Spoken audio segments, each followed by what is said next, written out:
Okay. There we go. We're here. Wiki intro. Knock did What's the up, thing again.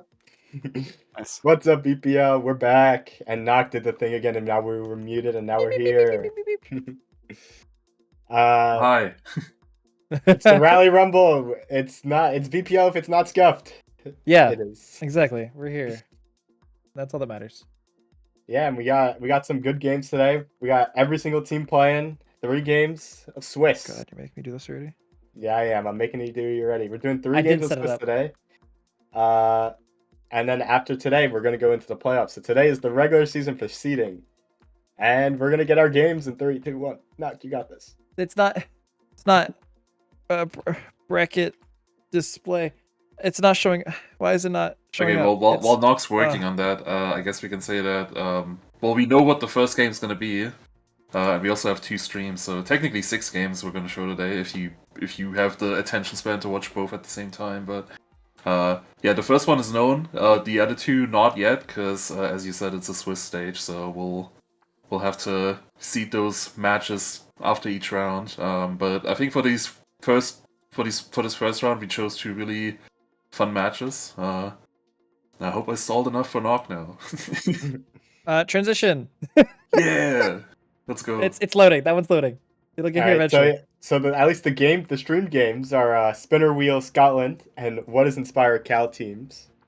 Cal's team. Cal's team, yeah. The amazing team. branding. The A stream is Cal's team, and then the B stream Scotland.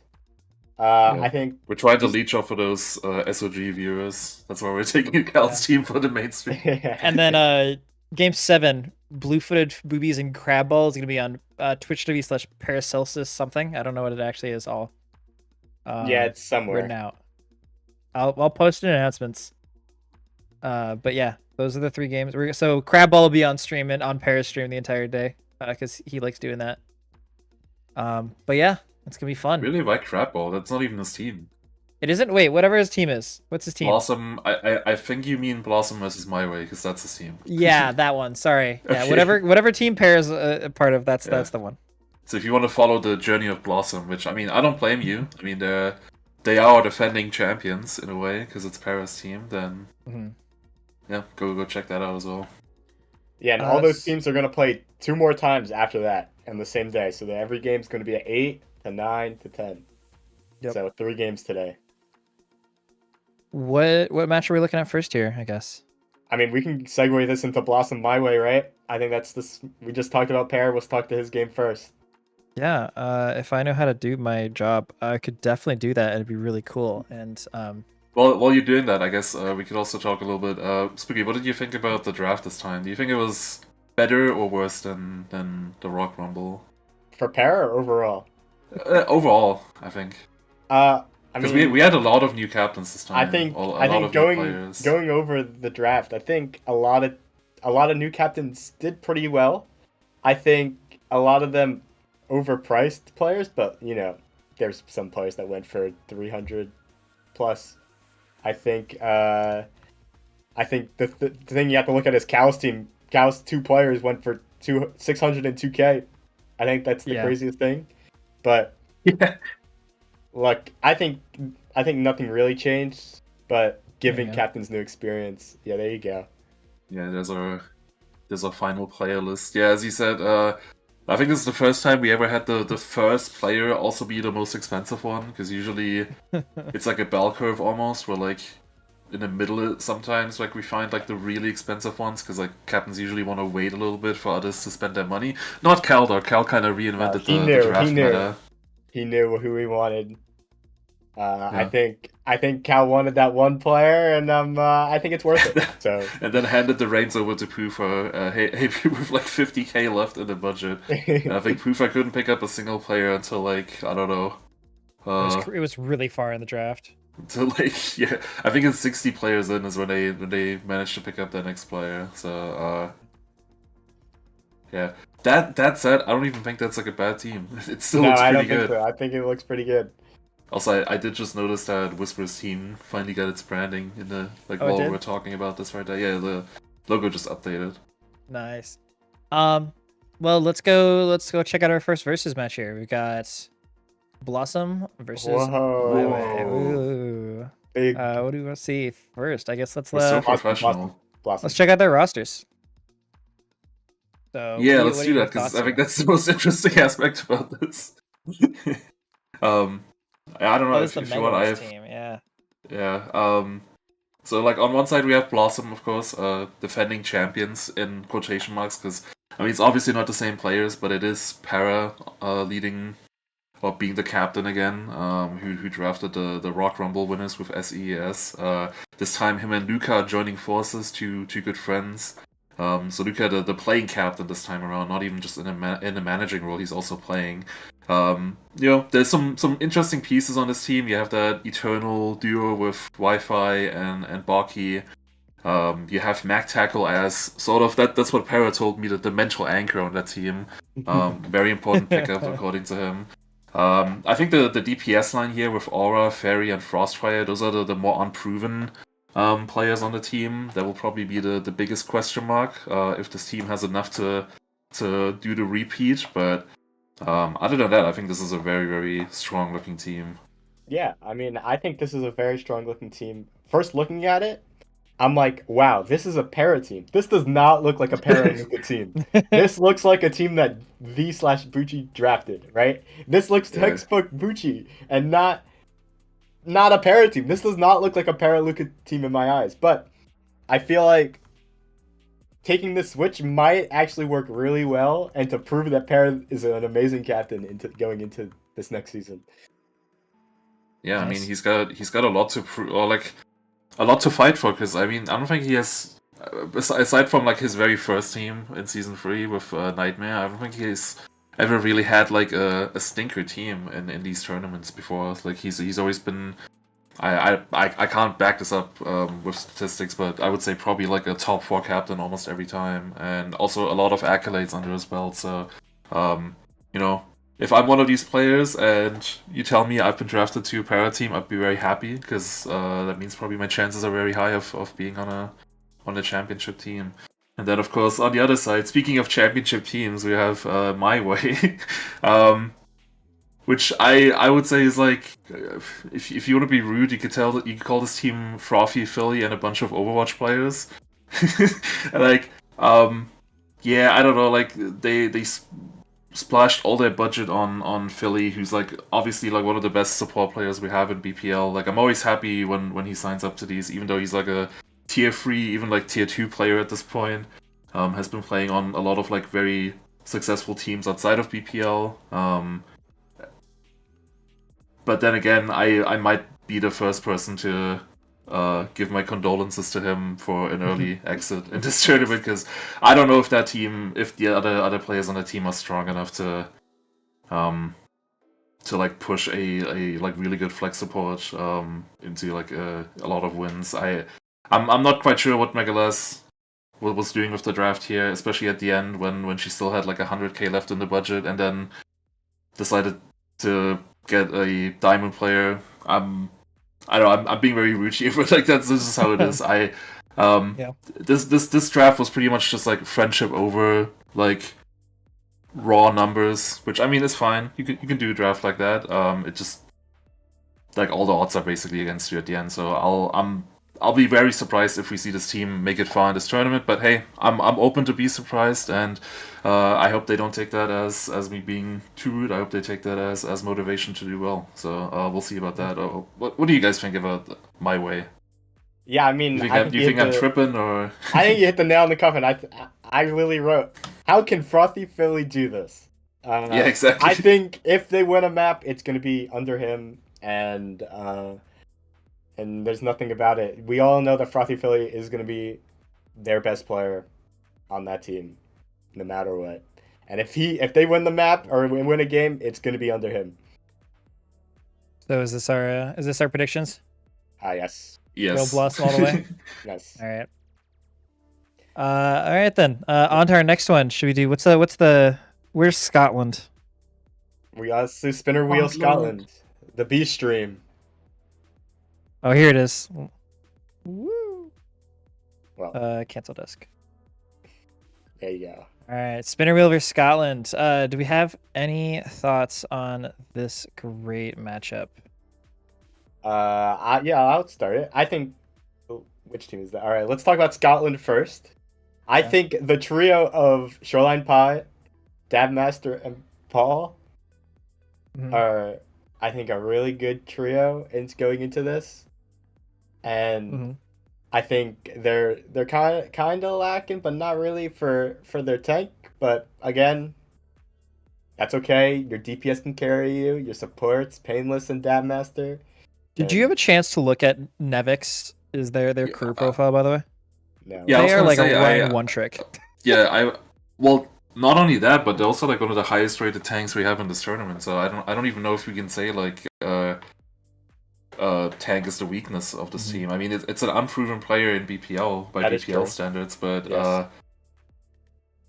this might be this might be the surprising carry of Team Scotland after all. We'll see.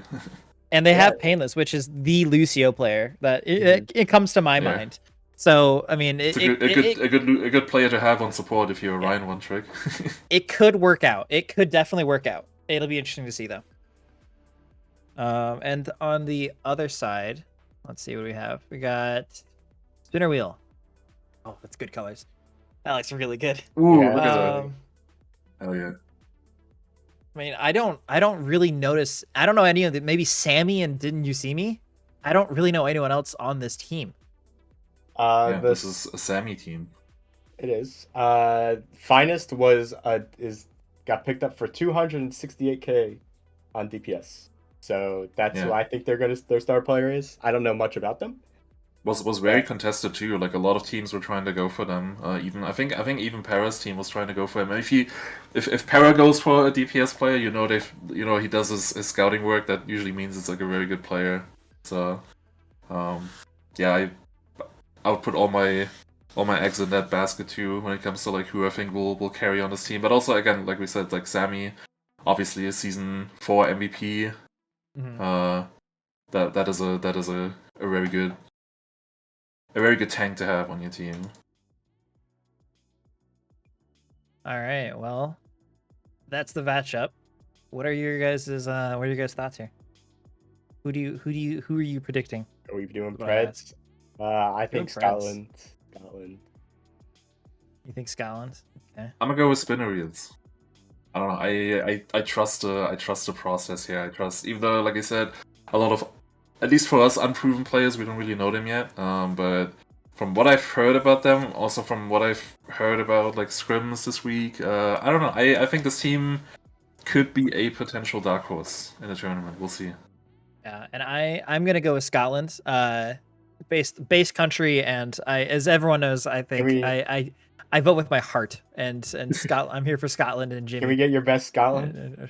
No, I will get thrown out, and Jan will come and stab me, Next and game, next then game, Gio next will come and game. stab me, and oh no, it's just all bad. What are we going next? Jimmy, you want to do Bakineers? Everything is fire. Oh yeah, sure. I have one more game I wanted to talk about, which will Yeah. be the is it Bakineers or Bakineers? I think it's Bakineers. Might be Bakineers versus Everything is Fine, which might have my favorite branding in a long time. The Everything is Fine team from Grandmaster on the right there. Can we show the other version of the branding? Because that's just the text font. I think the logo itself is also amazing too. But Oh yeah, yeah. I think this match will be interesting, not just because I think these two are like really good teams, but also kind of because of the backstory behind why these teams exist, especially with Everything is Fine, which, like I said, is led by Kernmaster together with Corey, aka Saga, who's been in BPL for a long time now. Yeah, look at that, it's so good. I love that. And if you're wondering what's the story behind this logo, well, Kernmaster has been kind of vocal in recently about not being dealt the best hands in these drafts as a player, always landing on teams that, yeah, like, are playing against the odds. Let's just say it like that. And so like his after the most recent one in Rock Rumble, he like came to me and said, you know what, Jimmy, I need to be a captain. I need to draft my own team. And this team here was born. This branding has been in the works for a while now. And yeah, It's him taking destiny in his own hands, and I think it's a good start because I think this team, if we can look at the lineups here, like is looking pretty good. Of course, you have sorry, where is it? I just clicked it away. Of course, yeah. What was I gonna say? We also have Kermester, of course, playing himself. A very good support player, main support most of the time. We also have Krabby returning. Tank who played on a bunch of Teku teams in the past. Also won one of our weekend tournaments last year. I think at the second Plutz tournament on it was. Teku's team, right? Yeah, on Teku's team.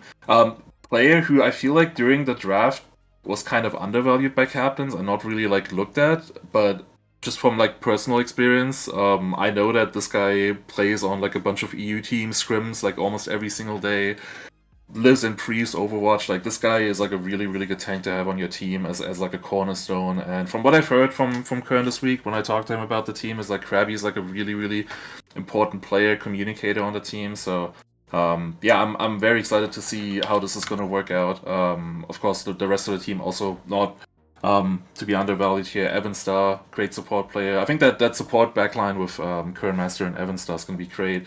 Krabby, Greninja as the two tanks, and then DPS line probably a bigger question mark here with Hertz, Twist, and Dragon, the old-fashioned Reaper player. But yeah, I'm excited to see how far this team can go. Yeah, I'm very excited. I'm very excited about this team, especially with Krabby playing this. Hopefully, we see some off tanks, but probably not. But I think Krabby's going to be very well into this team. If people don't even realize that, but I have high hopes for this team. I'm excited for Dragon. I think Dragon is one of those players that every time I see them actually in game, they're usually just clicking some insane amount of heads. And he's an old guy like me, so I'm rooting for him. It's always impressive whenever I see them. I think the old-fashioned. That's what people always say about him. I don't even know what that means, but like people always say Dragon plays Reaper the old-fashioned way. So I don't know what that means. I guess we'll have to say. And yeah, also should probably talk about the other team too with Bakineers. Bakineers. Yeah. Drafted by who was it? Was this the Lunarcare team? I forgot. Yes. Yeah, the Lunarcare team. Obviously, there's like one big flaw, as you could see here. Probably, if you look at the role icons and the big flaw here of this team. I don't know if you want to call it a flaw, but like the possible weakness here is, yeah, they. I don't know if it was accidentally, but like they picked up 3 players who have tank as their main role. The good news is that all of these 3 players are like flexible. They all have different roles listed, and I mean, if you've been watching BPL, you know that someone like Synex, of course, also like a very good DPS player. So I guess the big problem that this team will face is deciding who will be the starting main tank, who will be the main tank, as you could say. For their maps. From what I've heard, it might be Synex after all, with then Krag and Pfirsich. I just learned what the name means earlier because that's a German player. Which it's what? It's Pfirsich. It's because the 4 means fear in German, and Pfirsich means peach. Yes, I learned that. I learned that while I was preparing for this because I was looking over the pronunciations that they put in the forms. Yeah. All right. Yeah, fellow German player. And yeah, so like Krag and Pfirsich might have to off-roll. We'll see how that works out. And then of course we have Bakery and Naktara on a backline. Yeah, I think this team will be more of a wildcard to me. But I think with Synex as a tank, or even, I mean, depends on what he wants to play or what they think he should play. But regardless, Synex is like a really good team leader, someone that can shot call a team to victory. So we'll see how far it can take them. Yeah. Bowsy's in the chat saying that the Baconeers are preparing for goats to return. So yeah, that is true. Yeah. Oh man. Yeah. Synex cannot play DPS. It's just tank and support. Yeah. He either can play tank and support, so that's why he's probably going to be the main. Yeah, he might be the starting tank then. But we might see Synex support. Who knows? Oh, they're Austrian. Apparently, not German. Oh, they're Austrian. Okay, well that's almost German. Used to be, but last game. Yeah, and then I gotta shout out. Wait, I gotta shout out my Buckethead. That's my guy. He came from my college. I bullied him until he signed up. Yeah, He's I been saw him trained earlier in by chat, he was Zeb like, and "Not as my Z-Man to boyfriend." like how to comp. Yeah, did he say that? Fucking weirdo. Yeah, I bullied like half my college into signing up. So great. All right. Do you want to do What is Inspire some? versus Cal's team? Oh wait, we Wanna gotta do pred that? this. We gotta pred You this. gotta Pred this. pred Oh yeah, first. practice. I want Kern to do well after so much suffering, so much pain, because I know he's like a really good player. He's a very competitive player. He wants to win, and I hope this is the tournament he gets his payback on all the captains who drafted him to teams he didn't like. So I'm going with everything is fine. Yeah, I mean, I'm gonna piggyback off the same story. I was on a team with him being the dead weight. It is what it is. I'm gonna believe in the Kernmaster story, and everything is fine. I gotta believe my Buckethead. Bakineers for the win, and I mean everyone else on that team looks really good. It'll be close. It'll be close. No, it's gonna be a great game. And then All the right. mainstream. What is Inspire versus Cal? Okay, Yes, that's what the is game that's Inspire coming up. versus Cal? I have to like use my eyes, and they like don't work properly. So Okay. Didn't one of the players on What is Inspire ask you why we chose this one to stream? Do you want to Correct. explain? No, yeah, I pinged them Oh. probably an hour ago, and I told them, "Oh, you guys are being Oh, streamed." we got a logo. They're low Polymari apparently now instead of just Whoa, Cal. Polymari, let's go. Look at that. No, but I asked them, "Hey guys, you're being streamed," and they said, "Why?" Why? I'm gonna tell you why. Yeah, I think. well, look who's playing. You want to pull up the players?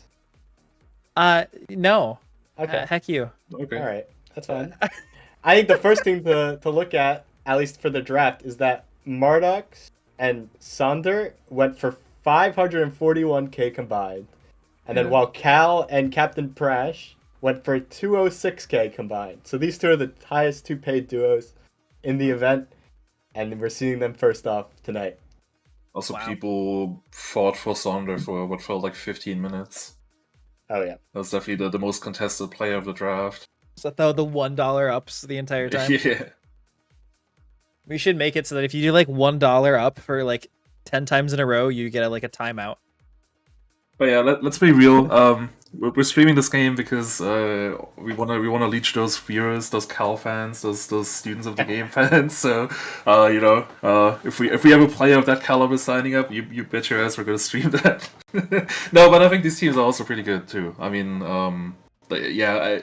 obviously the big news here was that Cal like dropped all his money on two players and then handed the reins over to Pufa to figure out the rest, but I think Pufa did a pretty good job with what he was given there at the end. I mean, you have Dawes as a tank. Dawes, a very, very solid tank player who's been in BPL forever at this point, knows how these tournaments work. And then the DPS line, Cal, obviously, I mean, more a support player than DPS player, but is such a high rank that it probably will work out in this environment. And then with Galley and Tectonic, two more unproven players on that role and in these tournaments, but we'll see what they can do. Tectonic, obviously, a very, from what I've known from the recent Snowdown tournament, a pretty good Sojourn player who, yeah, might be the difference maker in these duels, especially now that Sojourn, with the recent armor changes, has kind of become even better now with the right click on tanks. Actually, like the biggest winner of the recent armor changes, if you can believe that. I think this game's gonna be a banger. I think this game is gonna be so good. I have nothing else to say other than we gotta keep going because it's almost here. We gotta go. So what is Inspire? I don't know what to talk about him. I mean, Sonder. It's gonna be so good. Very, very big EU team. It is. It's very EU. A lot of EU people and then Fish. That's why you put them on early and first. All right. That's where they show the best. Exactly. All right. Pull It's up like the what Preds. Overwatch League did with London Spitfire back in season 1. They always put them first, so all the EU people could go to bed early. All right. What are we predding? Does anyone want to take the first stab? I'm just gonna I'm- get out of the way. Low poly. I believe in them. I'm scared of Europeans, so I'm gonna go with what is Inspire. I don't know what they have cooking. I don't really know these players, but I trust them, and I want to see what they can do. So yeah, I'm betting my money on them. It's a hard one. I'm gonna go with Cal. I think their team's gonna have it over the edge, but I want to see this game again. Hopefully they face again in the playoffs because, God, the storyline can be huge. The storyline can be huge. Nice. Knock, I picked Cal. Oh, Low Cal. poly. Yeah. All right, I'm getting the next scene ready. I'm almost sad we didn't stay with the Comic Sans logo for that team because I feel like that was quite Yeah. fitting. But also, of course, a great logo by.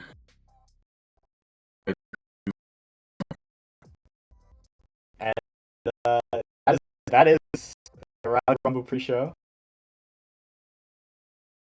I just want to thank Knock and Jay. They're both going to be on the B stream. Going to be spinner wheels for. I'm gonna be No? on here. Are you on the A stream? Okay, never Yeah, mind. I'm already Yeah. in the lobby. I I'm- set everything I'm up off. while we were Alright. talking. Then Knock's off Yeah. to the B stream, and then we're on the A stream for What's an Inspire versus Low Polymari up next.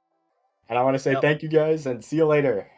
Yeah. Also check out BPL_2 for the second stream. And Para, I think, is also streaming the Blossom games if you're interested in that. Link is somewhere. Yeah. Goodbye. Bye.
Here by Biscuit on the cast, and it's time to begin this 3-day event where 112 players spread across 16 different teams are all competing for a chance at a championship here in the BPL Rally Rumble. Biscuit, I hope you're ready as much as I am. Hey, I'm ready because, as you said, right, exactly, we're going into the opening day, and for a lot of people, I see this is very important, right? Because you have to remember, you have to play in Rock, you have to play in Rally Rumble if you wanted to get into the main season. So you have a lot of heavy hitters. This is like kind of like your showcase, like, hey, this is what I can do, so you can grab me for the next season. This is not only about winning; it's also about, hey, maybe invest in me and put me in a team for the longer one, right? But 3 days full of action, 3 days full of packed rosters, Bowsy, because we have a surprising matchup right here with What is Inspired versus Low Polymari side.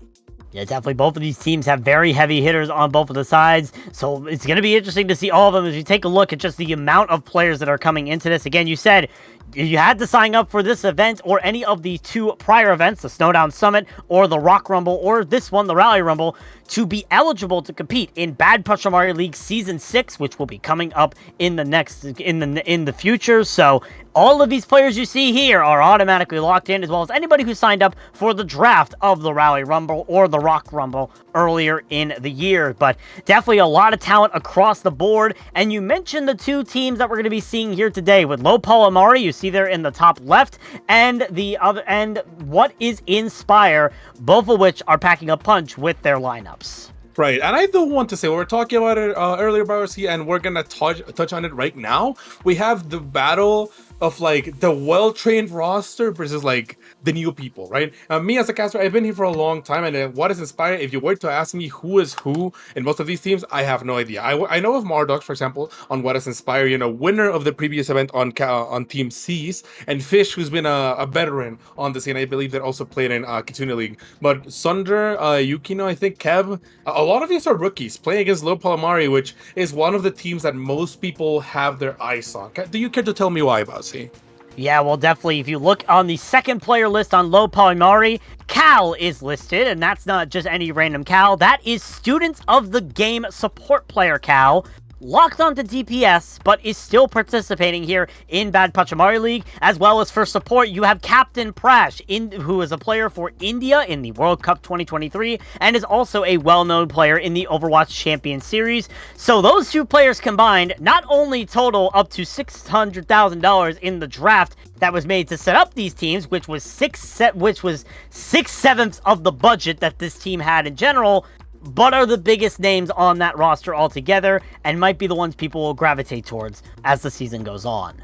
Right, and it's not an exaggeration to say that they're probably like the most valued players that were in the auction pool from the very beginning, and that's not to leave behind some of their teammates, right? Dawes, if you've been around BPL, you know about Dawes, tank player, very consistent, very strong. You also have Trisky, another well-known player on BPL. So we have a couple of known faces, not only because of being in Students of the Game, not only because being in like the tier 2 and tier 1s of Overwatch, but because they've been respected members of the community. So we have the battle of the known people versus people who might surprise us on What is Inspire. Double tank under combo. Low Polymari only has DOS in, so a little bit more flexibility on the compositions for What is Inspire. But when they're going against Cal, I'm assuming they might be a little bit intimidated, to say the least. And I believe we have a 1st to 2 matchup battles, starting things very quickly in Rally Rumble.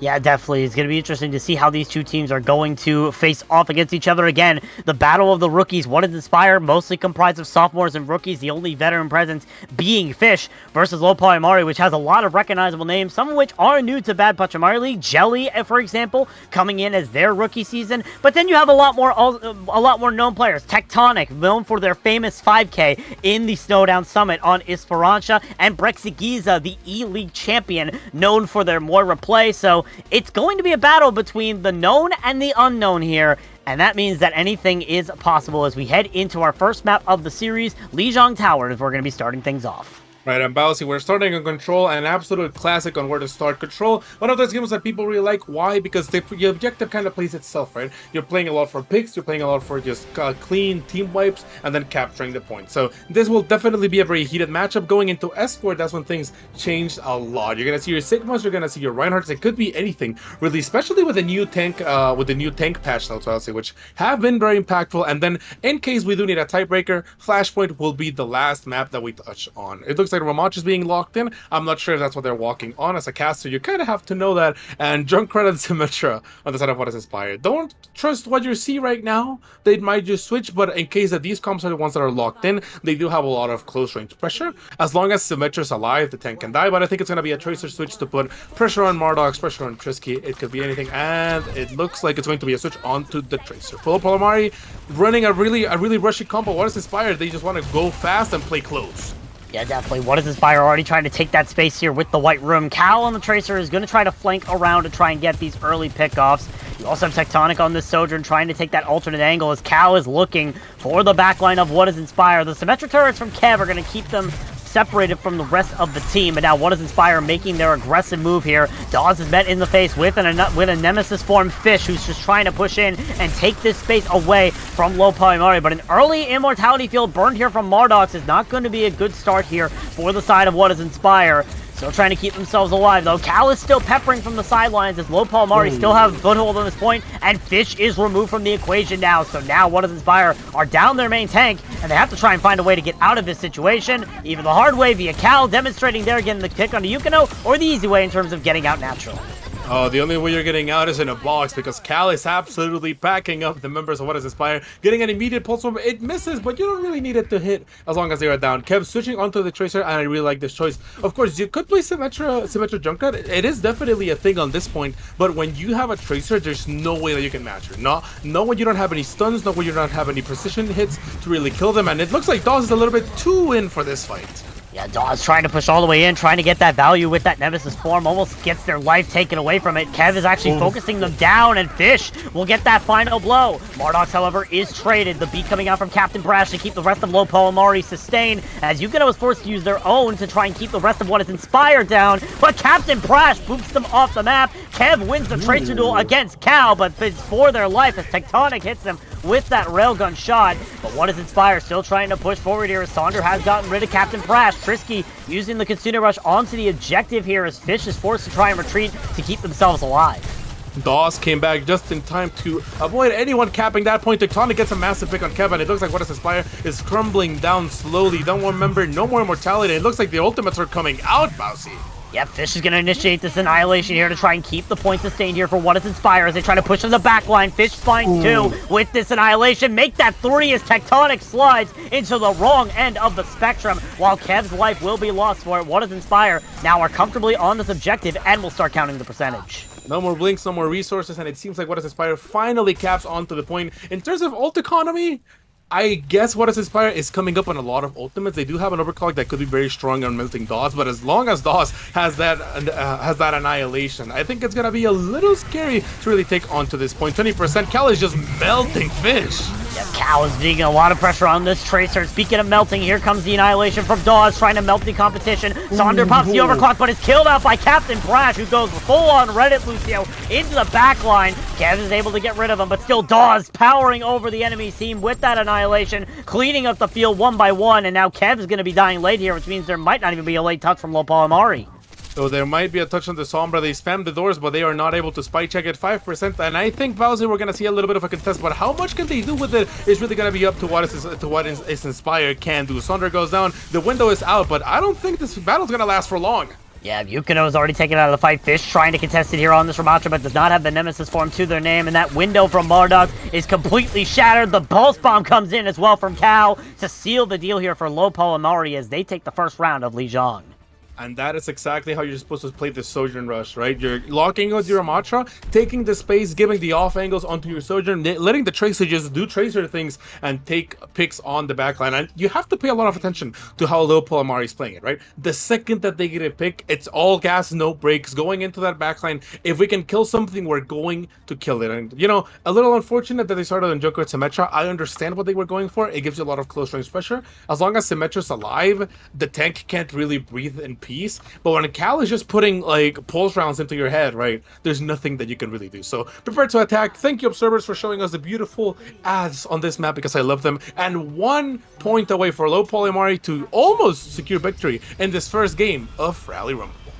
As we head out here onto the night market, what is Inspire and low Polymari keeping on this mirror composition? Now actually Mardot switching over to that Kiriko instead of going over to the Baptiste. What is Inspire will get first hold on this objective, but Sonder is picked out before they're able to get over the rest of their team. Tectonic finding that crucial pick, and now Low Polymari are taking that as the go button as Tectonic finds a second one in this fight. A second railgun headshot here for this Sojourn player, popping up in the kill feed. This is a player, I believe, that only went for $1,000, and they're showing up when it matters the most as Low Polymari take the point. It looks like Cal is not the only student of the game in this lobby because those are some beautiful shots, and it's a third shot. Captain Presh ends up going down. Marduk gets the pick. It doesn't really matter. Both teams are even, and it seems like they're gonna go for a quick contest, which might be the best bet. You don't have a Lucio. They don't have this engagement on Polymari. This is your one chance to take point if you're going to get it. Yeah, what does Inspire have to be quick about this? Saunders already looking for the picks. Cal went right by them at the speed of light, trying to push into the back line, but already Fish dropping extremely low, forcing out the Suzu coming out here to keep them alive. The Kitsune Rush is used, however, from Mardox, trying to keep the rest of the team alive. Dawes is removed as now what does Inspire have foothold on this objective and are able to force off low Polymari enough to take the point for themselves. Captain Prash is currently in a Lucio 1v1. Unfortunately, Fish is going to ruin that, but then and eventually they'll fall to the hands of Kev here. So a very dishonest team that What Does Inspire are getting rid of that Lucio 1v1 potential. And Marduk gets a really nice 2K right there. And you have to really praise what they were able to do right there, Bossy, right? They get a trade, it's a 4v4, but they recognize, hey, that's Captain Prash who ended up going down. No more Lucio, no more getting out of this fight. You have to commit to it, and it looks like you're gonna have 4 ultimates. And not only 4 ultimates, it's Kitsune beat Sojourn Overclock, and you're gonna have an Annihilation on the side of Low Polymari. But that beat on the side of What Is Inspire might just be able to give them the edge over it for now. We'll see if What Is Inspire are going to be able to use that beat effectively here. Low Polymari starting to make their engage. Dawes already pushing in here with that Nemesis form into Fish. Burning down a lot of health pools. Sonder dropping extremely low, actually, and Yukino is forced to use the beat early here. So Low Polymari take that as an option to split clean retreat and come back in with their own beat from Captain Crash. Now the Annihilation pops here from both Ramatras, but Dawes is the better, thanks in part to Tectonic landing that overclock shot into Fish here. Low Polymari, however, not on the woods just yet. Cal is removed. The pulse bomb from Kev as well, landing on the 2. Trisky and Tectonic sent back to the grave, and the overclock from Sonder is the cherry on top, but that cake is starting to get devoured. Low Polymari with Dawes and Captain Prash on the point are going to be able to seal the deal. Captain Prash takes away the hopes and dreams that Pulse Bomb was giving them. For a second, it seems like they could win and guarantee something of the Pulse Bomb, but it's not going to happen. Low Polymari guaranteeing the point for now, but it doesn't mean that they're in the lead just yet. 68% of What Is Inspire gives them an advantage for now, so play it slow, play your fights, use your ultimates effectively because you have a Kitsune, which is your only way to win this fight, and Captain Prash is going in. Yeah, Captain Prash all the way in the off angle, trying to burn down Fish, and Cal is going to get the better of their Tracer adversary. Now peppering the backline, trying to get rid of Sonder as Low Polymari already get rid of a crucial factor as in the engage of What Is Inspire. But the team is still trying to push forward. Fish looking for any angle here on this Ramatra, but so far has not been able to find anything except maybe a send back to the grave as they are forced out with so much pressure coming into them. Dawes unable to get the job done for now, but Fish is still having so much pressure put into them. The pulse bomb from Cal is a whiff, but Captain Prash's beat is going to ensure that Low Polymari can continue pushing it to the side of What Is Inspire.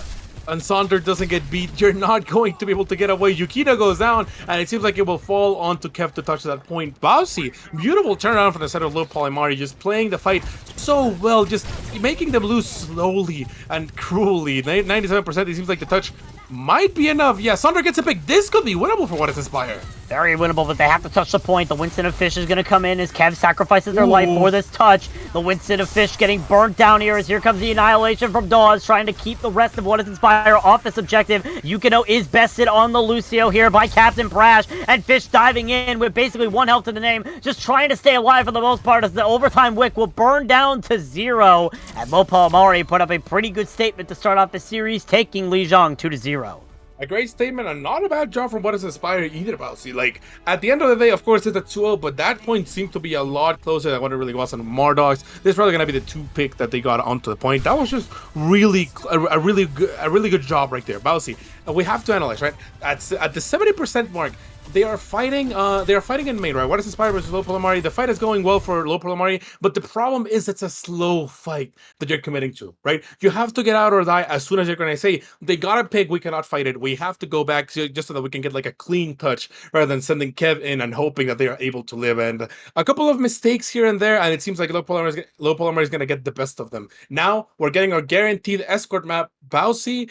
This is looking like Lo Polymari is looking to send a statement to every other team in the draft. Absolutely. There was obviously that statement being put in when Cal was already signed to the team, and the first pickup of the draft was Captain Prash. Again, the most expensive player in the draft. Of course, BPL operates on an auction-based draft style where everyone pitches in money to try and get a bet. Captain Prash retailed at $332,000, which was the most expensive player in the draft. Second place, Sonder on the side of What Is Inspire at 325. So both of these teams have very expensive players, but What Is Inspire so far are not living up to the cost that they had to pay for this team. So we'll see if things are going to change as we head over to map number 2, which What Is Inspire will be able to pick the escort map choice.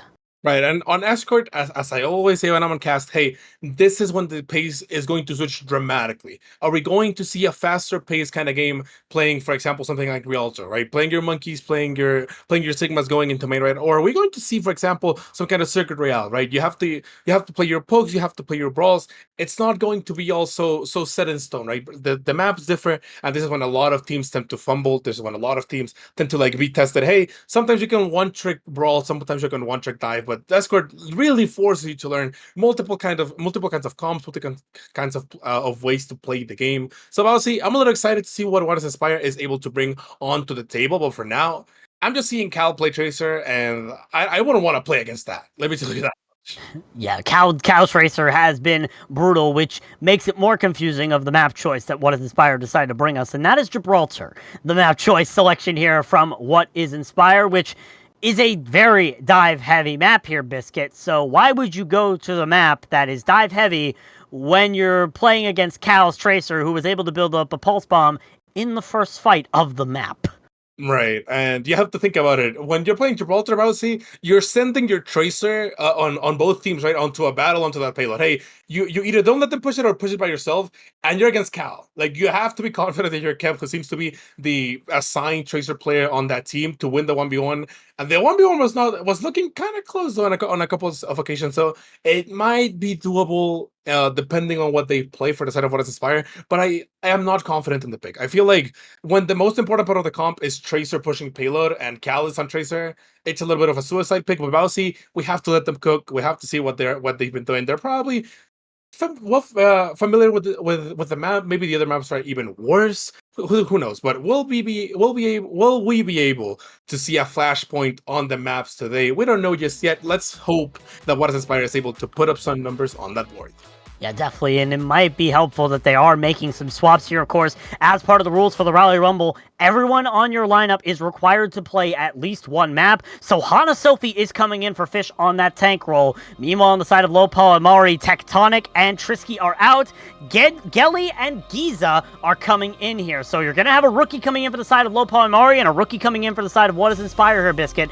So we're going to be seeing some fresh faces for the first time in Bad Pachamari League. Right, let's see what Gelly is able to do here. You know, you're coming in for a really good player right there. As you were saying, they went for 1k Bousy, but their impact on Sojourn cannot be measured. And What Is Inspire is definitely cooking something right now. The Torbjorn pick, I understand what they're going for. Of course, if you're playing against a Tracer, the turret is going to be your best friend. But I think Cal knows what they're doing about that. And Gelly seems to be on Tracer. They might have switched roles maybe a little bit for fun. I don't understand quite yet. I don't think they are going to commit to the map. Or are going to switch to a Lucio. Or going to switch to a Moira. It could be anything. I don't know if that is going to happen. But 10 seconds of the way, find out. And What is Inspire is definitely committing to a comp of all time.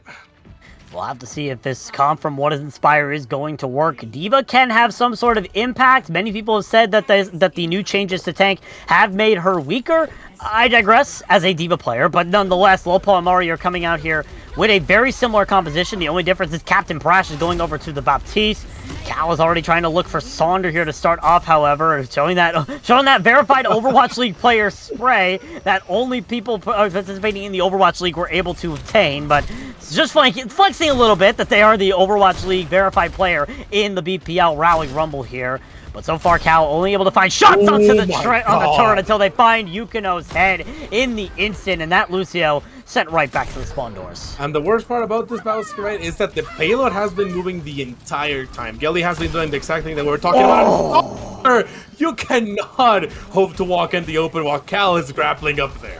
Yeah, Cal sees Saunders' $325 price point and shoves it right up their ass as they end up getting a shot right to the head. Cal continuing to try and look for these picks as Low Polymari are trying to just continue this push. What is Inspire looking for any sort of level of stabilization, but there's so much damage coming in here from the side of Low Polymari, and Cal is just putting on a clinic. 3 for 3 so far for all of the kills on Low Polymari, going in the favor of Cal on this Widowmaker.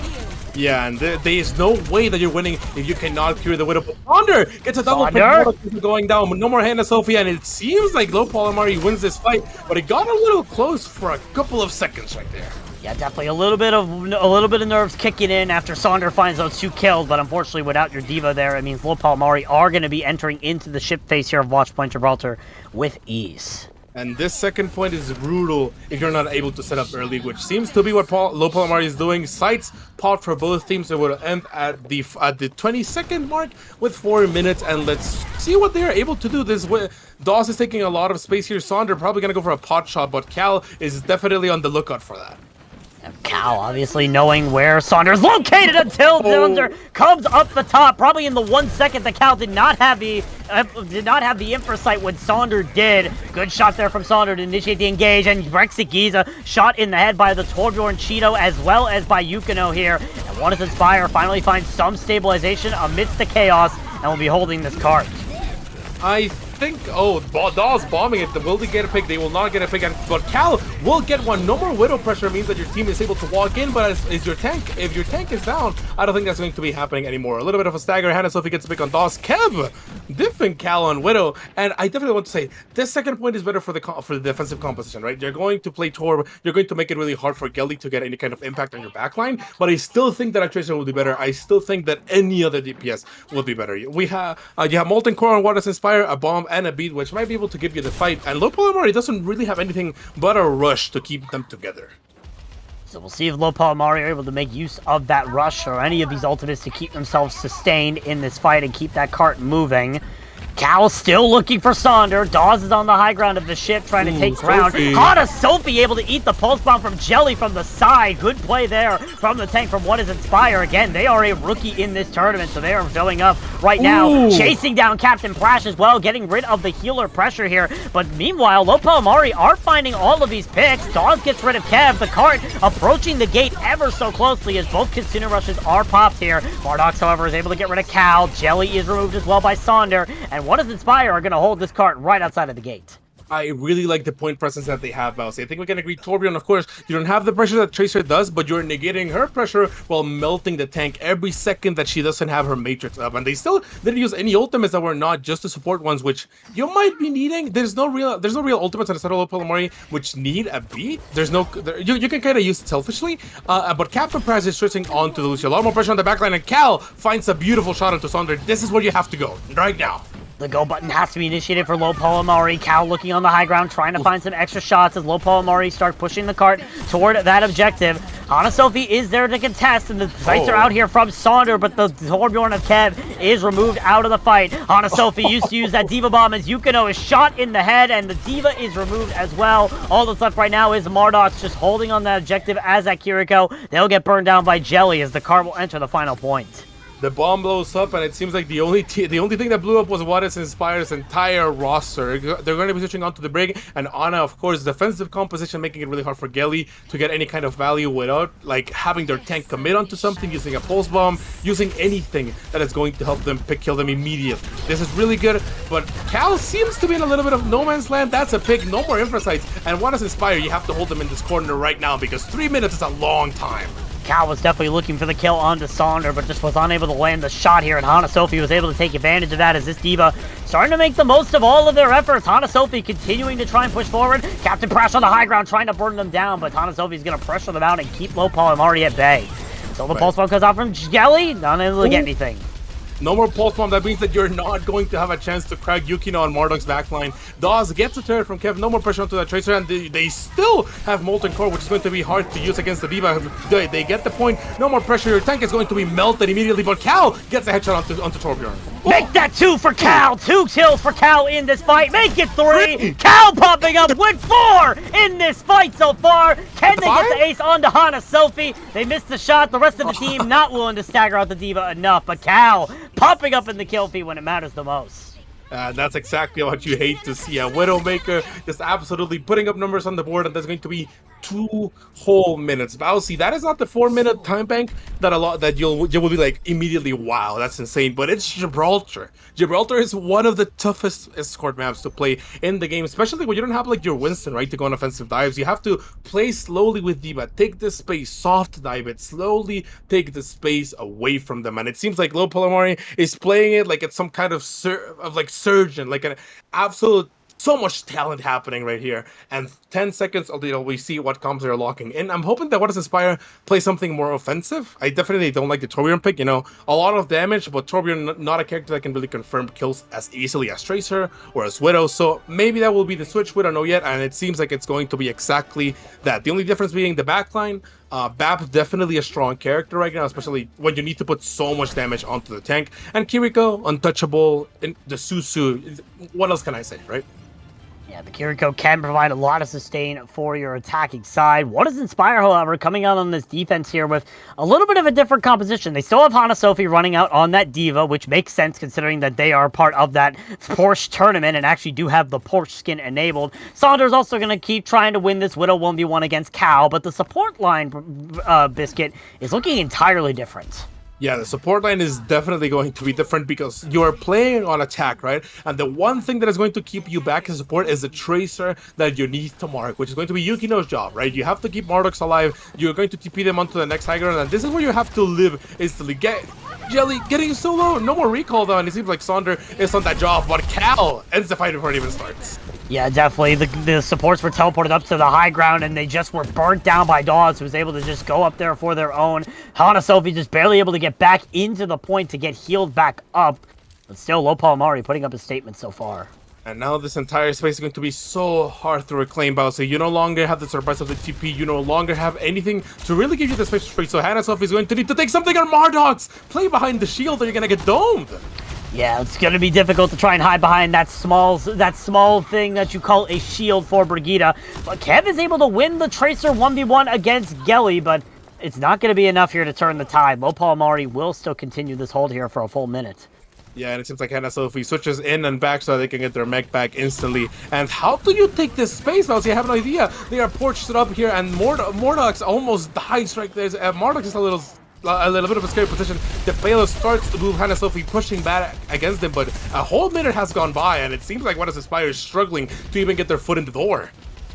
Lens Inspire are starting to make some progress here as they continue moving that cart through the first point of Watch Point Gibraltar. Cal looking for Sonder and finds the head once again. Cal proving to be the better Widowmaker in this duel. Immortality Field is used from Captain Prash to keep them alive for the entirety of the infra site. And even with the pressure from this D.Va, they're still able to find the head of Mardox! Double headshot just to send a statement to them, and a pot shot. It might happen, but it doesn't happen. No more highlight reel for you. Cal gets one shot in there, and Captain Prash finishes the job. Bowsy, I don't like to say that it's over before it's over, but it's starting to look really grim for the side of What is Inspire. Really grim indeed, as Low Polymari have been able to hold them for half this time bank, but only 40 meters taken. We'll see What is Inspire able to clean up their acts here as they try to make their engage yet again. Low Polymari are trying to end the fight before it begins. Kev is looking for the flank angle. Cal, meanwhile, going on an epic flank into the back line. Gelly's able to get rid of Sonder in the meanwhile, and Cal is just trying to find this tracer of Kev. And here comes the amplification matrix as well from Captain Brash, just to put on so much pressure here for the side of low Polymari. The rally has to be forced out here from Yukino to make any sort of move, and the Nano Boost is now put onto Hana Sophie as well, as What Is Inspire are just looking for any sort of advantage here. Hana Sophie's looking for the Kiriko of Brexit Giza, but Sonder is once again missing their head in the act. The bomb from Hana Sophie to get that remake is used, but low Polymari are still keeping the team at bay, and they're still finding these picks. Yukino is now removed from the fight.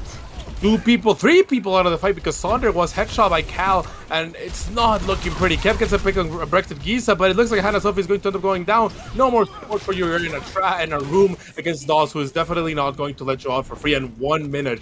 Bousy, the only chance that What Is Inspire has is a massive full sword from Kev or a miraculous dive with Mardox at nade, which is not going to happen because you're playing D.Va. You're playing defensive, you're playing responsive. Cal doesn't get the headshot, but if they do, it's going to be a massive time loss for What Is Inspire.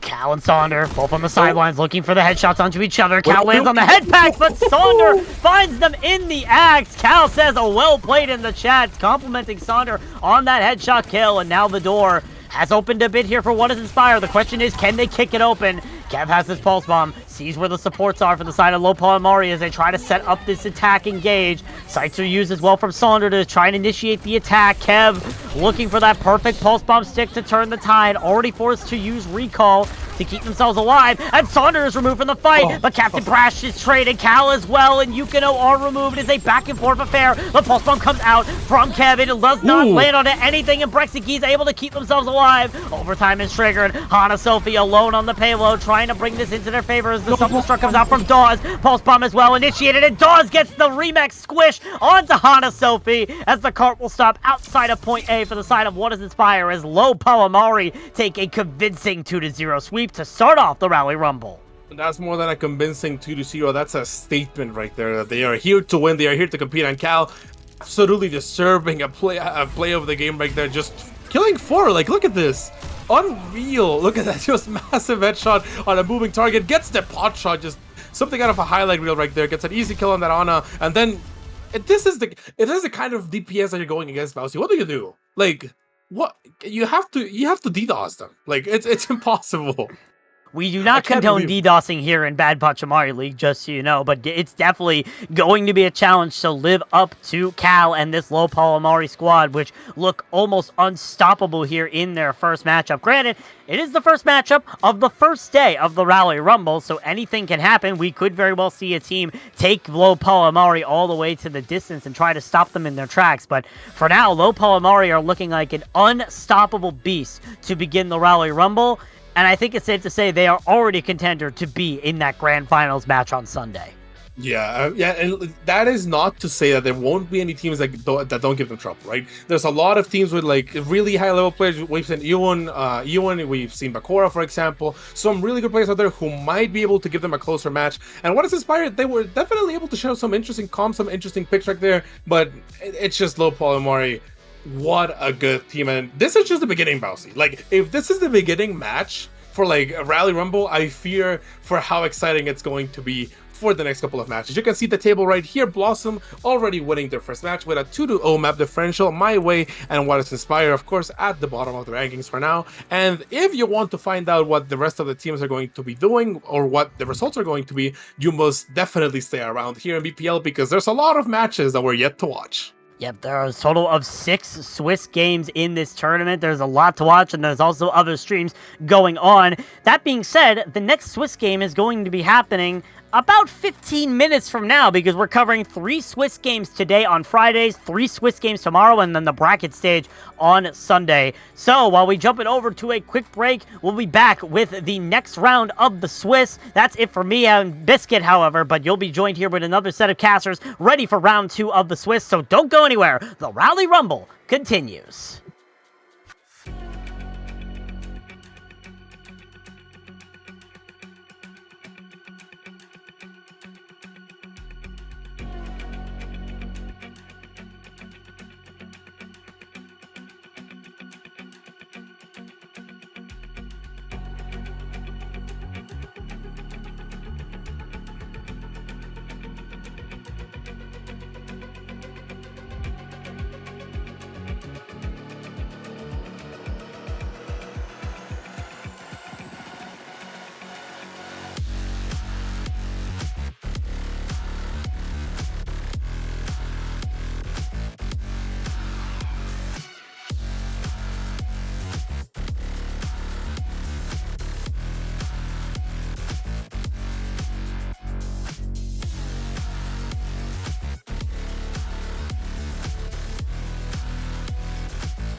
rather than the Mercy. Still a target that can get dove on very quickly, but you're not thinking about being dove on anymore. You think about the rotations of the Brawl. You want to really stay back so you can't get sped up upon.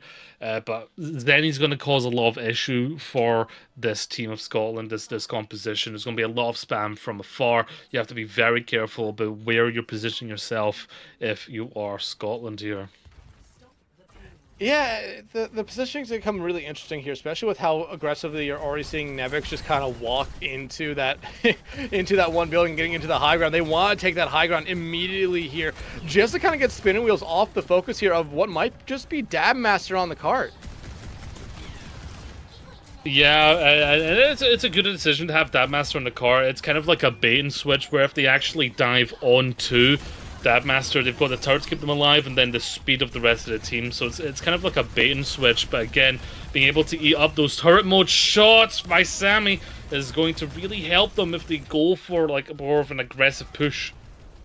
And Nevix charging off into the side room right there. Don't know who they were going after. Maybe it was the voices, but Sammy got to be able to get rid of that immortality field. Now focusing in on Shoreline Pie. Shoreline, though, eventually will fall there to Didn't You See Me, who I think got assisted there by Dab Master.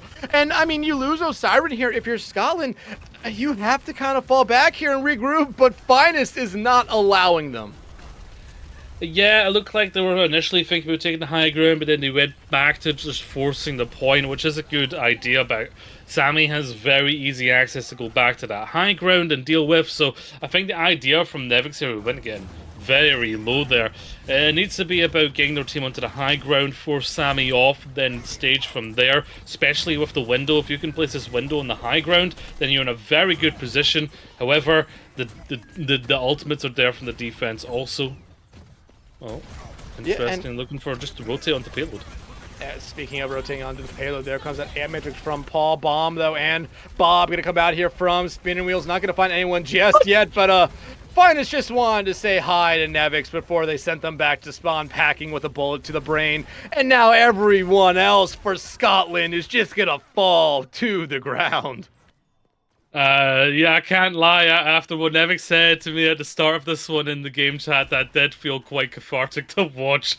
Practically just Nevix getting put down by Finest. Nevix, though, has realized, okay, I just can't get anything done. You cannot follow up on these teams, on these players. They're too far back, or they're too maneuverable. Set yourself up again on the high ground. Hey, yeah, we're actually walking to the high ground this time. Now, with the Sigma, so you can control it a little bit better. But again, you're pushing into 2 support ultimates of spinner wheels when you only have the 1 yourself. Yeah, and Dab Master going to start off with that artillery coming out from them, just trying to maybe get something out, get some damage. They finally fire one shot there onto the backline, but it seemed like no one was home there. The beat coming out from Osiren. Shoreline Pie going to be able to get rid of Finest right there, but now Didn't You See Me duplicating here into a Sigma of their own. So close to getting their own flux here, just looking for any amount of damage. Not going to be able to get it just yet. They have the flux, but they won't be able to use it before the duplicate just fades away. Less than a minute to go here, Geo. Scotland started to run out of time, run out of ult, but Nevix gonna be able to find Didn't You See Me there. Opens up a lot. Sammy falling as well. I truly don't know if Spinner Wheels can necessarily invest these ultimates right now and win a fight still. You know, if Finest is alive, well, that's off the cards. Yeah, this is a reset now. They're not touching that point, which is that's a bit of a blunder from Spinner Wheels. They had both their support ultimates. They were coming up to a Bob as well, and they just maybe over positioned themselves and got caught out there by Scotland's rotation. And suddenly you lost that fight where, really on paper, that was pretty much yours to win. And now Scotland's got the momentum. They're going to have their own flux. Zenny does have the Transcendence for it, though. So you bring out the Transcendence with this flux. Maybe you set something up for a follow-up with the window. But still, it's going to be a tough one. What face? Coming at you with this at the speed of a small vehicle right there, and they sure do hit like one. Bob immediately just barrels down one, and Spinner Wheels can immediately win a team fight just off that one play alone there, Geo. Yeah, the robot uprising again, Bob taking control of it, just right into your face. Usually you see Ashes use it for the off angle, but using just for pure offensive damage, well, it definitely worked out there right to Paul's face. And again, Scotland, they were looking to set up for either their window, their or their Flux, and again, they didn't quite get it. They need to be a little bit quicker onto the trigger in this next fight. Shoreline just looking for anyone at the moment. They know where they are, but they're not going to be able to find any damage onto any living being on the other side of the field. Sammy does have the remaking tool if they so need it, but Shoreline get a fall by the hands of Sammy. Paul will find Didn't You See Me, though, that traded out. However, Scotland's still kind of struggling here to get anything going on this point B push. That immortality field down. Scotland has to just fall back to the cart here for a moment. Bomb going to come out here from Sammy. They won't be able to get back into the mech, and no one will die from the bomb here. And Scotland does have an opening here if they play a little bit fast. Yeah, that was maybe a bit of an unforced error from Sammy, and suddenly Siren went a little bit low, but is able to get kept up. Lots of potential here, especially the fact that Zenny's gone. Now the Flux is kind of free if you go aggressive here, or if they try and touch. There's time to get them back on. You're under a minute. You're looking for your own overclock. Scotland have a lot on the bank. Spinner Wheels along the bank. It's about these supports keeping their players alive, though, in what's going to be a very ult-heavy fight if Spinner Wheels really want to keep this. Yeah, and that Flux has to come out here, but here comes both support ultimates coming out from Spinner Wheels. The Flux going to be able to capture 3, and most importantly, that duplicate from Didn't You See Me, very low on health, but they're still getting healed up. Ooh. Didn't You See Me eventually get knocked out of that duplicate form right there. The overclock coming out from Dabmaster finds one immediately. They find a second one as well. Everyone for Scotland carrying their own weight. Paul with the final 2 picks to cap point B. Very nice. There were obviously there was a lot that went into that fight. 2 things that really helped Scotland there was Nevix realizing that if they held on to their Flux long enough, that by the time they pull up Zenny, then the Transcendence would end, and that put Zenny into a tough spot, use a lot of resources from the backline of Spinner Wheels, then Dabmaster, of course, being able to utilize that space to pop off with the overclock. About a minute remaining. Ooh. They need to get around this corner. They don't need to finish the full map, but now they're on the brawl. It's going to be a lot more pressure here for Sammy to get anything done with the Winston. Well, the Bob coming out here from Finest will force Scotland back for a brief moment, but Shoreline going to be able to get rid of that Bob. Sammy, though, finding 2, looking for more, going to be able to dive back out there to keep themselves alive. And Geo, again, less than a minute here for Scotland, and they're far away from a couple big ultimates. Yeah, they've still got this noon to create some space, maybe even do some counter dive. They're coming up to the window as well, which with a Fire Strike combo can be a very quick elimination if you hit it. However, the other side are coming up to their Kitsune Rush, and in this final fight, that Kitsune Rush is massive with no sound barrier to counteract it. They have to be very careful though, but Sammy's overextended. Sammy's overextended. Same thing could be said for Stargaze right there as they try to get themselves out of that one. Fine, it's going to fall, and now Scotland sees their opening. Overtime will commence here no matter what, but I think they have enough time here, especially with the ultimates they have. They've got plenty in the bank. This high noon will do a lot for them. Of course, the Kitsune Rush will be utilized, but against this high noon, you have to be very, very careful that you need to keep someone on point and alive. Sammy dives in, has to use that Primal Rage to keep themselves alive, basically negating this Amp Matrix coming out from Paul. No one other than Sammy will get caught out. Now, Finest trying to do their damnedest in the backline to find anything. Didn't You See Me? Finest going to be able to find 3 right there. Beat from Osiren. Will it be enough? It's all up to Osiren right now. They get booped away, and it's 4v1, and it's a losing fight here for Scotland as Spinner Wheels will take us to a winner-take-all map 3. I mean, that was going to be tough either way. They've got the Kitsune Rush. You don't have your sound barrier yet. I mean, to be fair, it was built pretty quick there by Painless, but still, it wasn't enough. It was a little bit too late. And by that time, the other sound barrier comes out, pardon me, and they're able.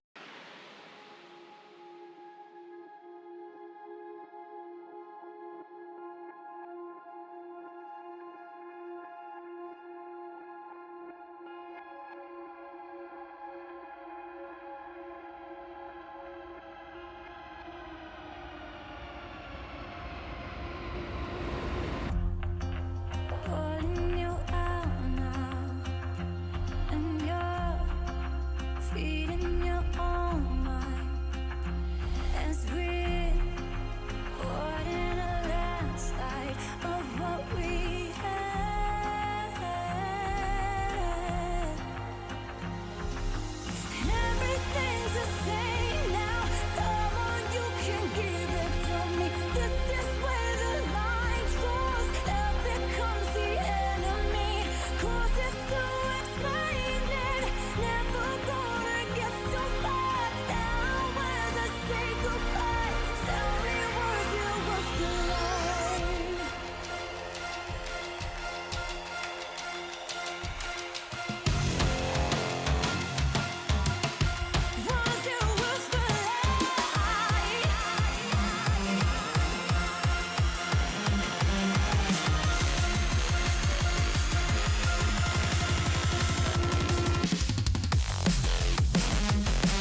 well. We saw them on the Bastion a lot, but I don't know how much, you know, overall value the Bastion was getting. It was forcing Sammy out a few times, but struggled to get more value when the Devo was there. So I think this is overall a Scotland-leaning map, but again, you know, that momentum is now on the side of Spinner Wheels, and if they can really start to, you know, work out what Scotland are struggling with, you can still play long-range poke or kind of counter dive compositions on King's Row. You're not legally obliged to play Brawl because it's King's Row. You can still play what Scotland are struggling against. Yeah, and Gio, just one quick thing. It's been a while since I've been able to cast a King's Row map. It's good to see it, which is something I never necessarily thought I would see here. It's classic, right? Bread and butter Overwatch. Bread and butter Overwatch, but I mean, right now, CGL, it's not in the map pool for anything. It's been like that now for a month. But I mean, look what Scotland's coming out with here.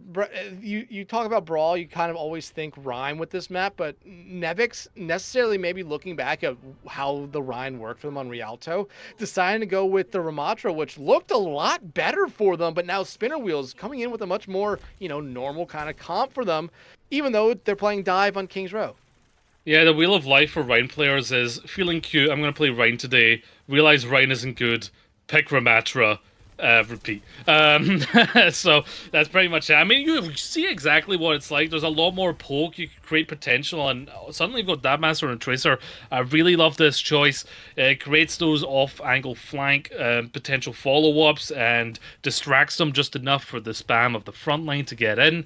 You know, I like this. Obviously, the win condition here for Spinner Wheels is to find a solidified dive. They don't have a lot of dive characters to help Sammy, so they probably want to dive more for positioning more than anything, but they dive right into them. Yeah, they were going at their shoreline right there, who they had been able to hit with a couple right clicks, almost getting them down. Already the Immortality Field being invested here by Scotland, so Spinner Wheels wants to play a little bit aggressively. Now might be the time, but you do have, I believe, didn't you see me up on that high ground, just kind of flying around, annoying Painless here at the moment, who has come back in for Osiris here, but it's going to be Dabmaster getting rid of that annoying Echo right there, finding Zenny out as well, and Dabmaster with 3, and I believe it's all 3 being just right hands right there. Shoreline going to be able to find 1, but it's going to be another fight win here for Scotland. Man, yeah, watching Dabmaster completely unravel Spinner Wheels was just so fun to watch, and it just goes to show that it can contest his high ground. Very quick re-engage here, however. Going right into the back line. Immortality Field already forced. And the Kitsune Rush coming out here from Stargaze, leading to that first pick on to Nevix. Shoreline going to be taken out as well, and the damage pretty much already done here. Scotland still does have some players around point, but I don't know if they're necessarily going to be able to get back in time to contest. Yeah, it's going to be a tough one, and if they do, they're probably going to have to invest or window into this, but yeah, they've got the Tracer touch, the Ramatra is there, they're looking to hold on to this, but Painless goes down. That window on the high ground, not going to be able to find anything, as Sammy again just going to be juggling Paul away. Everyone else for Scotland falling down to the ground. It'll be a team kill, and point A capped here for Spinner Wheels. Yeah, this goes into what I was talking about. Spinner Wheels are like, yeah, it's King's Row. We're not going to play Brawl, but, you know, cute pick, bro. They keep playing what they're good at, which is clearly this, you know, poke leaning dive composition where, you know, you can have Sammy kind of throw away her life for the rest of the team to be able to get that follow-up. Now you've got the Queen for the shout for the rest of the players to stay alive. I like this adaptation here from Nevix, actually. Yeah, the Queen's going to be a really interesting pick. It just has to work out. Find some value here early, but the Spinner Wheels has these ultimates just to play with. Beacon come out. Not going to be able to keep Sammy alive, though. So that beat's mostly just going to be used to disengage. However, Painless invest a beat of their own. So the engage is on here from Scotland. They are charging in and finding all the picks they need.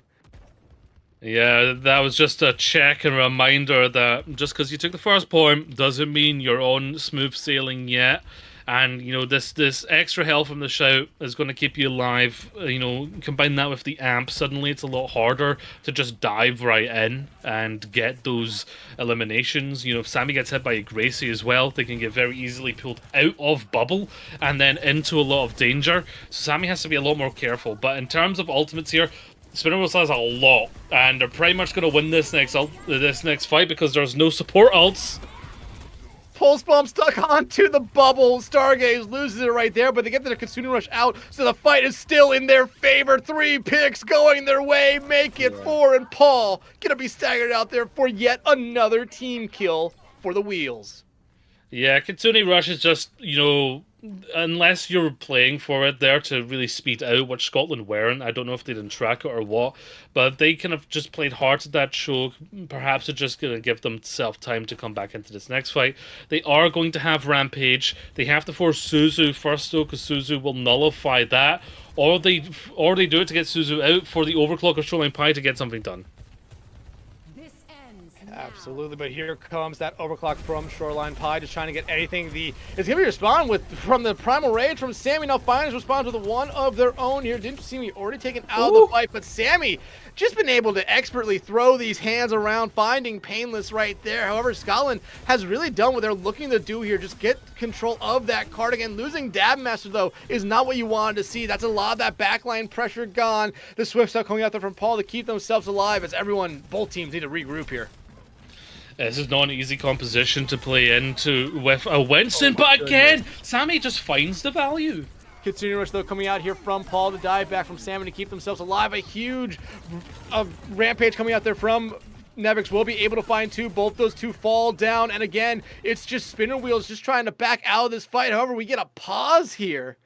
Mid-fight. No, Shoreline disconnected there. That's an auto pause there, I think. Yeah, that's a bit unfortunate it's happened, but god damn, am I loving watching Sammy on this Winston. You know, at first, you know, when I saw the Hog, I was like, oh no, it's yet another BPL Hog player.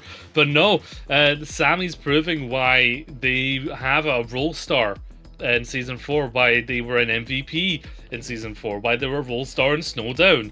There's a lot of reasons to, you know, be a Sammy stan here, and it's just worked out because look at this composition. You know, other than Didn't You See Me, there's not really a whole lot of follow-up, and Didn't You See Me can't go in too far. Sammy's pretty much doing a lot of these dives alone just for their DPS to be able to follow up. There's a lot of trust there, and it's working out. Kitsune Rush coming out here from Stargaze, get everything going. And like you said, there's that dive from Sammy. The beats coming out from both sides as well. Duplicate, though. Didn't You See Me gonna be able to get a queen of their own here. A Rampage not far away. They won't necessarily need it. It will just be all for show if they do. But Point B looking like it'll be eventually capped here by Spinner Wheels, giving themselves another minute and a half. Yeah, earlier I said that I wasn't a big fan of copying tanks, but that's an instance where it really works. A Junker Queen, you have the extra health of the shout, you give your team an immediate, instant buff with the shout, then you're very able to quickly build the Rampage off of that. Didn't get the Rampage, but you know, was able to just get that incredible follow-up, so great knowledge there from Didn't You See Me. Sammy's going to go hard here with Primal. Yeah, and especially with how the Primals have gone in the past, Sammy always finds one of those supports out, just gets them away from their team. A good target focus on them, but fine, it's getting rid of Dab Master here early, so there goes that backline pressure. Now the Primal Rage coming out here. Looks like they want to try to focus on the Nevix this time. Instead, they're going to back out, just keep themselves alive here. Try just to dive right back in, though, as Nevix starts to aggress into their own team. Kitsune Rush coming out here from Paul. Going to lead to 1 pick, just to kind of stabilize a little bit here for Scotland as they start to spin these wheels in reverse. Yeah, now you're thinking, okay, we've got 1 minute remaining. What is this final fight going to look like once we get to it? We have Shoreline Pie, Dabmaster, Nevix with their ultimates. No support ultimates from Scotland. Spinner Wheels, they're going to have both their support ultimates in this next fight that they build and an overclock. So it's really how much value can Nevix get with their own ultimate to try and negate what's going to come out with this Kitsune Rush. You probably want to Rampage right into the Kitsune Rush to try and negate the follow-up. Overclock coming out here from Shoreline. Stargaze going to be taken out. Finest as well. Shoreline popping off with the overclock. Dabmaster going to be able to find one. Didn't You See Me, realizing this fight is over, just decides to descend into the underworld. Yeah, that's a good fight. I mean, Shoreline Pie taking out the Kiriko, that's one way of dealing with the Kitsune Rush, but now there's going to be a bit more of a panicked touch, so Spinner Wheels needs to be very careful how to utilize this, because they do have the ultimate advantage for this next fight. Dive coming out there from Sammy. Now all the ultimates on the field here for Spinner Wheels. The beat included. One member already down. Scotland doing a good job, though, just kiting away from it. The Rampage does come out, but only hits on the Sammy, who they won't be able to find. Scotland looking like they're going to need a touch here just to keep this round alive. Dab Masters coming back out on the Widow. Gonna be able to find Stargaze, but did you... Okay, Zenny, the boop there saving you from almost saying you rolled off the map, but because of that right there, I mean, Did You See Me now trying to do whatever they can. Finest will be taken out, and Didn't You See Me not going to be able to get the cart touch right there to keep overtime alive. And Gio, this is a lot like Rialto. Yeah, shades of Rialto. Suddenly it's all looking the same. I mean, they've got the devil number +1 at 6666 meters. It's not even Halloween. It's springtime in the Devils here. But very smart macro gameplay there from Scotland to recognize how close they were coming to sound barrier. They play the Rampage not for aggression but for defense, give themselves a break, and yet it does only affect Sammy in that instance, but now Sammy needs a backup. They can't risk their life. Now there's a lot more space for Painless to build the sound barrier, gets it, able to get the beat. I think the Winston barrier blocked the beat for two of the members, but it still got some of the members of Scotland, and that was enough for the follow-up there. So great decision-making mid-fight there from Scotland. Whoever called that did a good job there. And yeah, exact same setup as Rialto. They need to finish the map, basically, but not all the way. There's no second chance for Spinner Wheels, but we've been here before. Spinner Wheels is now playing into Scotland's composition, and this seems like a bit of a Hail Mary play. You know, you're meeting them on the composition that they prefer to play. It's a bit of a risk. Scotland are sticking with this Reaper at the moment. Maybe they actually know that Sammy's going to do this, or maybe that was more for the Winston, but it's going to work against Sammy in this brawl matchup if they just focus her down. I mean, it definitely feels like that the Reaper pick is more for the Winston, but Finest taking care of Dab Master right there might actually help them out a lot here if we see them immediately swap, especially as Scotland just completely falls back. Yeah, they're going to put Dab Master onto the Cassidy there. They know there's a lot more value. Yeah, that's a tough one to pick. Didn't you see me? Well, they clearly didn't, but they saw them. Now you can kind of adjust here. You know that there's an echo, so you've got a double head scan here, basically. Dab Master basically building up the support ultimates there. Fake Nevix, going on to the Ramatra just to have that better brawl 1v1. But Paul finds Stargaze. And that's such a huge pick for Scotland right there, because now they can play a little bit aggressively, knowing that Spinner Wheels does not have their main support, or that Suzu. Nevic's going to be able to get rid of Sammy, and you see Spinner Wheels just back up. We're going to probably see another contest here from them. Actually, I don't think we will. No. Yeah. They can't touch. They get completely ousted away. And Scotland now rolling down the streets of London. And they are going to have their Kitsune Rush. There isn't really a response from Spinner Wheels. At best, you can try and copy, Nevix and maybe try and get an annihilation, but it's going to be a tough one. I mean, when you get rid of Sammy early, you can just start to play a little bit more aggressively. Look, Nevix is already forcing back Spinner Wheels here a little bit. Yeah, that Nemesis form is gone, but Fine is fighting Dab Master. That will force Scotland back here a little bit, especially since no one was actually pushing the cart.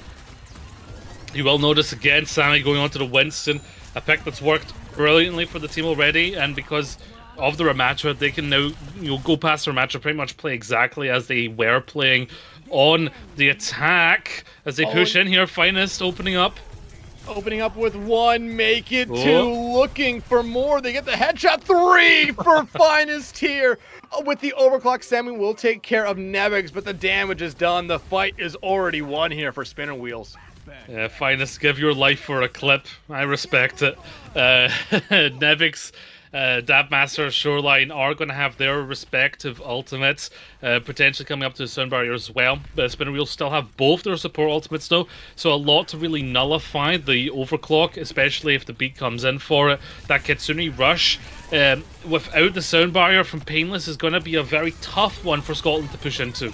Sammy getting very low right there, but here comes the Kitsune Rush from Stargaze. Deadeye from Dabmaster just try to force them back. You see them just trying to find any little damage they can, but eventually they just have to fire, hoping to get rid of anything. Painless, though, going to be able to get rid of that duplicate from Didn't You See Me. Now, Scotland does see their opening. They have that ultimate advantage. The beat going to come out here from Zenny to counter out the Annihilation beat from Painless, as well as Scotland just pushes into it. That Annihilation still strong and kicking here. Will be able to find Sammy. Shoreline going to be able to clean up Zenny. Scotland will win when this fight is all said and done, but I don't know if they're going to be able to cap point B just yet. And in the song of a fight, it's not always about the first beat. Sometimes it's about the second beat, and that's what happened there. I mean, Scotland did a very good job at kind of away from basically both the duplicate and the Kitsune Rush. Now, you are right. The Spinner Wheels have a touch here. They have Primal Rage in this next fight. Sammy doesn't burst, and then Finest, if they get overclocked, then that could be dangerous. Well, speaking of the Primal Rage, Sammy immediately pops it out right there. Paul going to use the Kitsune Rush, going to be comboed with that overclock from Shoreline Pie. Point B will be capped here, and it's going to be a team fight win as well. They can start chipping away in those 66 meters almost immediately. If any of them noticed. Yeah, it doesn't matter if you Primal Rage, you're in a Kitsune Rush, you will get melted. Now we have 3 minutes 49 seconds for Spinner Wheels to need to defend this entire point. Scotland, they don't even need to get it all the way, pretty much all the way, but they can spend time here building their ultimates. They know the overclock's here. Finest is going to open up with it. They can take time to build their own ultimates, which they don't yet have.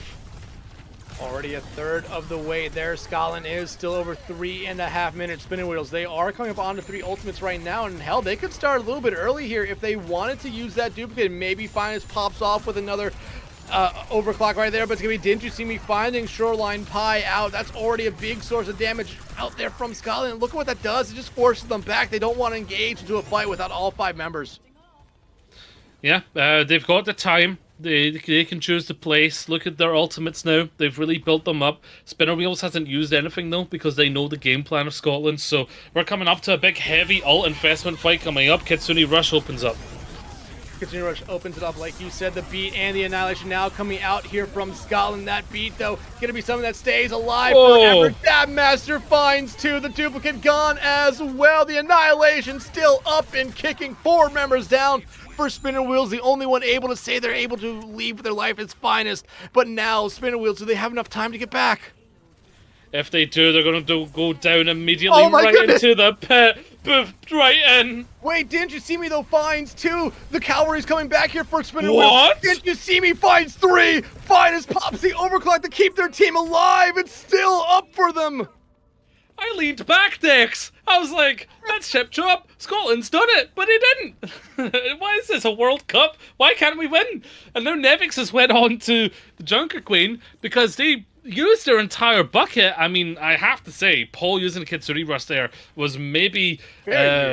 yeah, it was a little strange, very late investment. Now they have Shoreline Pie, who basically needs to carry if they want this next fight. They've got time for more fights, but they want to try and bring the Sound Barrier out of Zenny.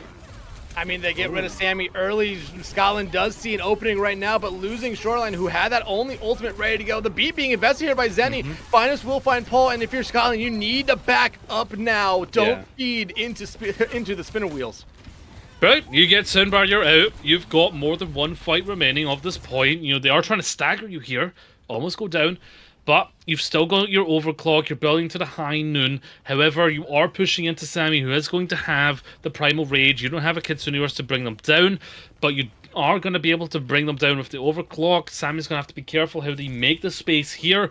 1 minute remaining, and Kitsune Rush ready from the defense. Also, Scotland's going to have a tough ride. Pulse Bomb comes out there from Didn't You See Me. Not going to be able to find anyone. Dabmaster found 2 with their Deadeye last time, but they're not going to be able to find anything with it this time. Beat coming out from Painless to combo with Shoreline Pies. Overclock the Primal Rage from Sammy, just gonna be able to know if to punch some of them back, but Sammy eventually has to escape herself out of the fight. They were very low on health here. Scotland needs a quick regroup, but a nice knife there by Nevix, gonna be able to get rid of Finest there. Do they see their opening? The shout gonna come out there from Nevix, the Kitsune Rush though from Stargaze. They wanna play aggressive Deadeye from Dabmaster. Is it gonna be able to find anyone? It forces the space back, but you see that contest come right back out there. The overclock from Finest looking for anything they can find, just anyone right now. They're gonna be, or Shoreline Pie is gonna be able to find Sammy right there, but Finest keeping their team alive in this fight. Dabmaster with one right back. Spinner Wheels just trying to do whatever they can to keep this cart contest alive. Oh my goodness, the third flip off the map for Painless, and now Spinner Wheels losing it here, but Finest gonna be able to find Painless right there. The swap's coming back out. Sammy gonna be able to get one on the Doomfist. Nevix has to try their hardest here to keep their team alive as they are down some members. The Doomfist pick, though, is working out here for Sammy. They find Nevix. They're starting to punch their way back into Scotland here. The Swift Step gonna be able to keep Paul alive here. Doomfist just doing whatever they can to keep Scotland away from the card. Painless will fall. This overtime wick not gonna be able to stay alive very long without a contest. Nevis making the swap out as well. Dabmaster will be able to find Zenny on the cart, but now two more fall. The dive coming in from Nevix just to keep this alive here. The punch, Sammy doing whatever they can, but it's Finest with two. Didn't you see me? Will end it here, and the Spinner Wheels gonna be able to win this series in an explosive map 3. I don't know what. Gio, you said yourself, Scotland just can't win. Like, come on. Was that Cars? Did Jimmy make some calls? Like, what happened there? Like, what a map, man. What a map. What a series, honestly. Spinner Wheels really turned it on after Ilios there, and we're a completely different team. Yeah, they were. They played well. They actually did play well. Man, yeah. When they I had so much hope when you Gracie off someone who's got overclock, suddenly winnable, right? But Spinner Wheels, they kept the fight alive long enough for that Sojourn to come back, apply the pressure for overclock, and stay alive. And yeah, that's unfortunate. There were 4 minutes on the time bank decks for that third point, and they didn't even need to send it all the way. Spinner Wheels, they embodied the true Scottish history of being against the odds and actually winning it out. So fair play to them. The classic Scottish throw, but you know, where's my excuses? Ping Shoreline Pie had got kicked at one point. There's one. We swap comps a lot. We're still feeling each other. Feeling what the comps are. It's a long tournament. This is just, we're gonna get better. This just makes the story better when we get to the finals. Yeah.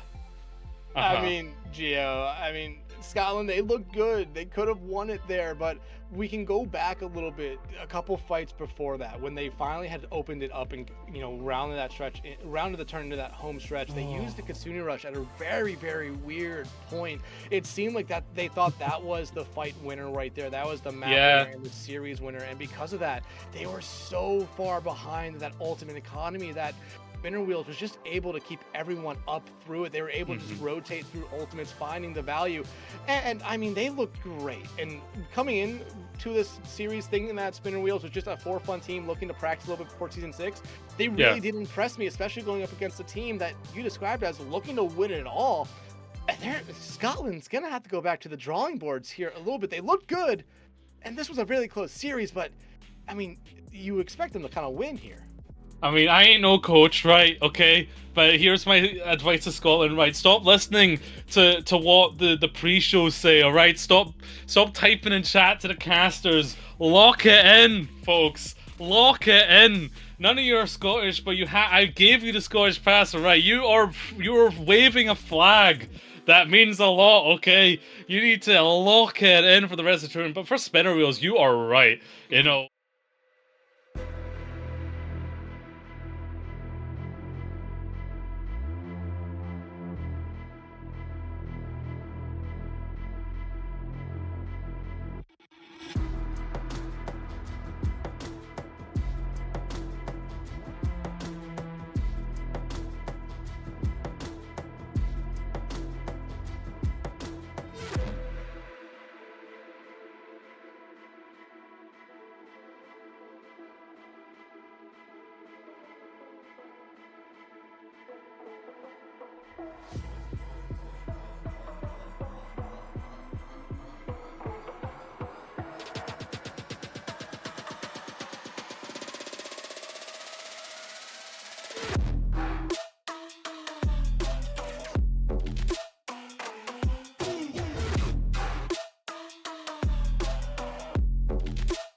Welcome back, everybody, from our break, back with BPL's Rally Rumble, and we have gone through our first round Spectreon. Everyone has gone through the first round matchups. Of course, we still have to do 2 more rounds to determine what the seeding is going to be like going into the bracket, because remember, everyone is going to be able to get through, but you don't want to be that team that goes 0-3 and ends up having to face against one of the best teams in the entire tournament, right? Absolutely not. I mean, you know, at the end of the day, seeding is only seeding, and you can still go 0-3 today and have a terrible, terrible time and still make a pretty decent run. You can still make it all the way through, but it's going to be a hell of a lot harder than if you had a successful first day. So we can really see our bracket here bisected. See Scotland, obviously, just off the back of their loss in that game.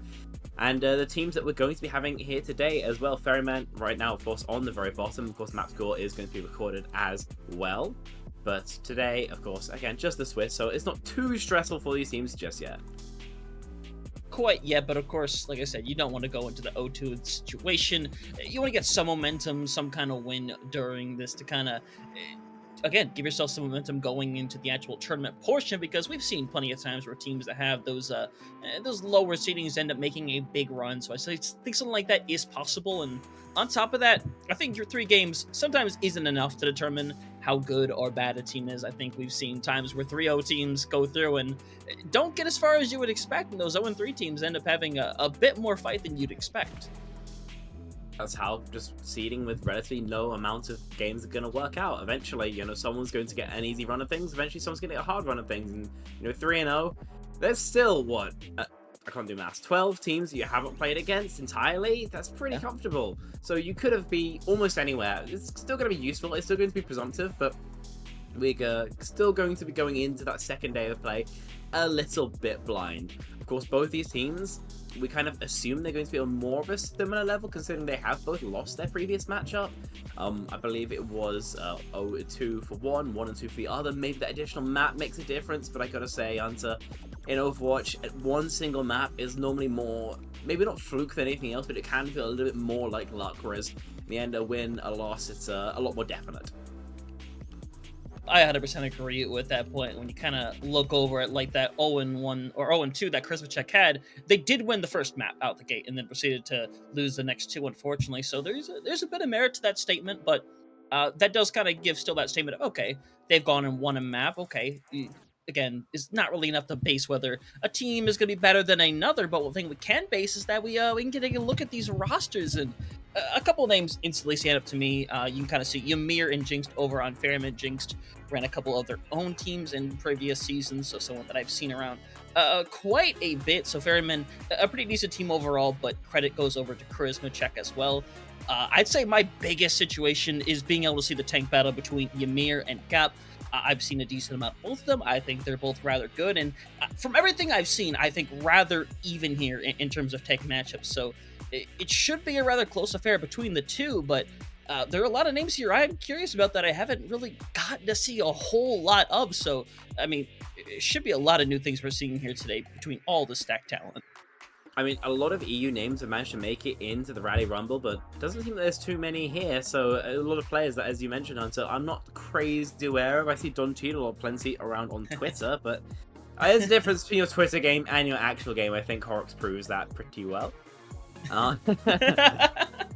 Aside from random shots at random players, I mean, yeah, these are the rosters that we got to get going, and once we actually get into the game, we can get a better idea of how they're going to play. I think it's really interesting you point out the tanks, because of course with the season, mid-season patch notes, buffing tanks to hell and high water, I mean, they are going to be so pivotal. Tank advantage now is the biggest thing that you can get in a fight, so as you mentioned, I mean, and tank kind of getting a leg up on their opposition is going to be such a huge factor for the rest of their team, one that I'm not sure their teammates will be able to kind of counteract unless they have a truly generational game. Yeah, but we kind of see these situations where these tanks come out and they can be generational. They can be the thing that kind of push their team forward, because a tank difference just changes up the whole pace. I mean, we want to look at earlier today. We saw, suddenly pull out a Sigma, suddenly things completely turn around, momentum goes your way. So we know that tank change can mean a lot. There could be a bit of counter swapping, but as things are, Ramach is still pretty good. We see Winston come out a lot, a little bit of that Sigma as well. So there's slightly more versatility than there is before, and I think we haven't really fallen into the true meta of what this the rest of the season's really going to be. So I do think there's open to some level of interpretation, but still, it's Overwatch 2, only to a limited degree. Yeah, I think that there's a lot of interpretation, yes, but I also think the kind of core gameplay style is going to stay the same. With your Tracer, Sojourn, Lucio, Kiriko, occasionally you might go on the Baptiste. The tank's the only real thing that's going to change. Of course, remember, for Rally Rumble, it's just going to be a first to two kind of style here. Control going to be coming up first, Escort next, and Flashpoint should we need a decider. So it should be pretty short and sweet, these decider matches today. Yeah, not really, no room at all to really come away with a tie either, so not gonna have to worry about going more than 3 maps, but curious what we're gonna have out the gate here. Control it's just that map type. It has always been that map type that we start with, that map type that kind of sets the pace for the rest of the series. But I mean, we've seen a lot of situations. You want to look way back in the Overwatch League and even back in like Contenders, where a lot of teams take that first map and then proceed to lose the next 2 or 3. It's just that kind of map type, as we can kind of see. Not a whole lot of map stats to go off of, but here, it's in this tournament, guys. Really big map stats, but we do know Chris Pachek does have a win on Control, and we know Ferrymen do not. So that is our statistics that we've got going into this one. Yeah, it's not been it's early in this tournament, so this is why the stats are just going to look a little bit strange, right? I mean. Yeah. We've got one team with 2 losses and one team 1 win, 2 losses. So it does look a little bit sparse over in the stat side. Later on that will fill out and we'll have some real nice info for you all to peruse. But this time we're left guessing a little bit. I mean, I think me and you, Hunter, we've seen quite a lot of Nepal over the last couple of weeks. It's been very popular recently.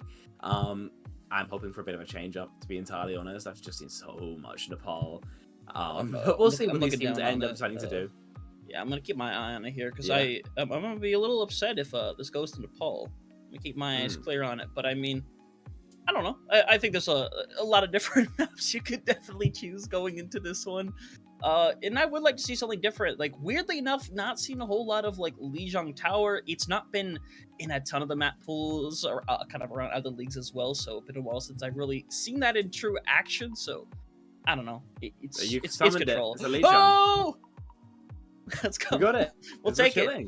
Yeah, I mean, you love to see a Lijiang Tower. It's kind of like the El Clasico, it feels like, of Control maps. Everybody's going to go towards it because it doesn't really favor any team too much. I mean, in terms of what the map actually has to offer, of course, Control Center is going to be a little bit more in terms of those enclosed chokes, in terms of these shorter sight lines. The other two, a little bit wider, a little bit less cover. They're going to favor some more hit scan characters, some longer ranges, like a Sojourn, like a Farah, even if these teams want to get funky with it. But it's just a blank canvas for which you can play almost anything.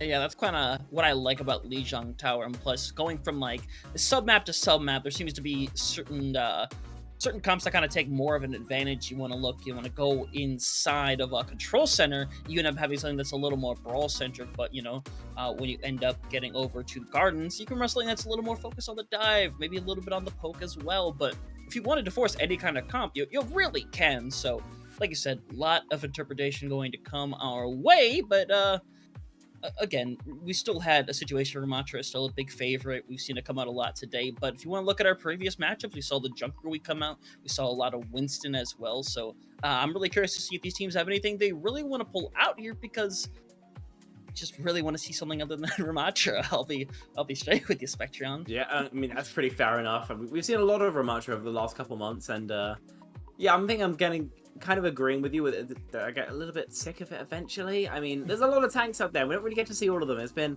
a while since the last Winston meta. Since mid or Howl season 7? That feels so long ago now. Wow. But I mean, we've never seen a bull meta basically ever in Overwatch 2. It's been tricky. It's been rough. But new patch. Everything's a little bit up in the air. The tanks that you can play are most of them, other than like Roadhog Malga, if you ask me. And that means that it's the most important thing especially after a new patch, is going to be your comfortability, right? Because rather than playing something that's entirely meta on a solve patch, and especially in draft leagues like this, where you maybe don't have the same amount of scrim time that you would with one of your full rosters, the only thing that matters is just having comfortability. So these tanks hopefully will be moving towards something that they personally love to try and execute on. And once they get that done, then, optimizing the comp, trying to squeeze that last extra percentage point of value becomes a little bit secondary. Yeah, 100%. But of course, there's a lot of different games going on right now. Of course, we got over here on the A stream, but make sure you're checking out the B stream as well. Over at BPL2, we got Dextron and Spaffles over there with another one of our round 2 matchups. And of course, hey, we got a little bit of a fun cast down below with Paracelsus, who is casting one of their own games. So plenty to look out for right now, and plenty to look up for the next round as well. But of course, do have the focus one in front of us as we will head over to Lijiang Tower. And I'm just excited to see this map again, excited to see what these teams want to pull out, because I think there's a genuine chance for some ingenuity here. So I'm really just excited to get into this and see what both these teams want to bring out, and just exciting. Yeah, Lijiang Tower has always been a map where curveballs are definitely a possibility, and we're going to be starting, by the looks of things, Luau shouldn't be on either of these rosters. I don't know why he's coming up. Surely Luau's not on these teams. Yeah. What is my mutual doing in this lobby? Go away. Okay, we're starting on Control Center, though. This is going to be the most choke-favored map, the most brawl-favored map. Notice the enclosed ceilings, these small doorways the teams are going to walk through. This really means that HP going to be the name of the game. That's why we see Ramachas both sides of this table. We said we didn't want to see it, Hunter, but there's a reason it's so strong here. Love the Junkrat from Jinx. It's just going to do damage, and these Riptides could be brutal if they don't get railed by Altair. Yep, 100%, and like I said, that Junkrat damage can be very oppressing, but Christmas don't want to give them a ton of space to work with, and wanna keep pushing them back, make sure they don't get as much value out of the spam. But eventually someone is gonna have to force their way over to the point.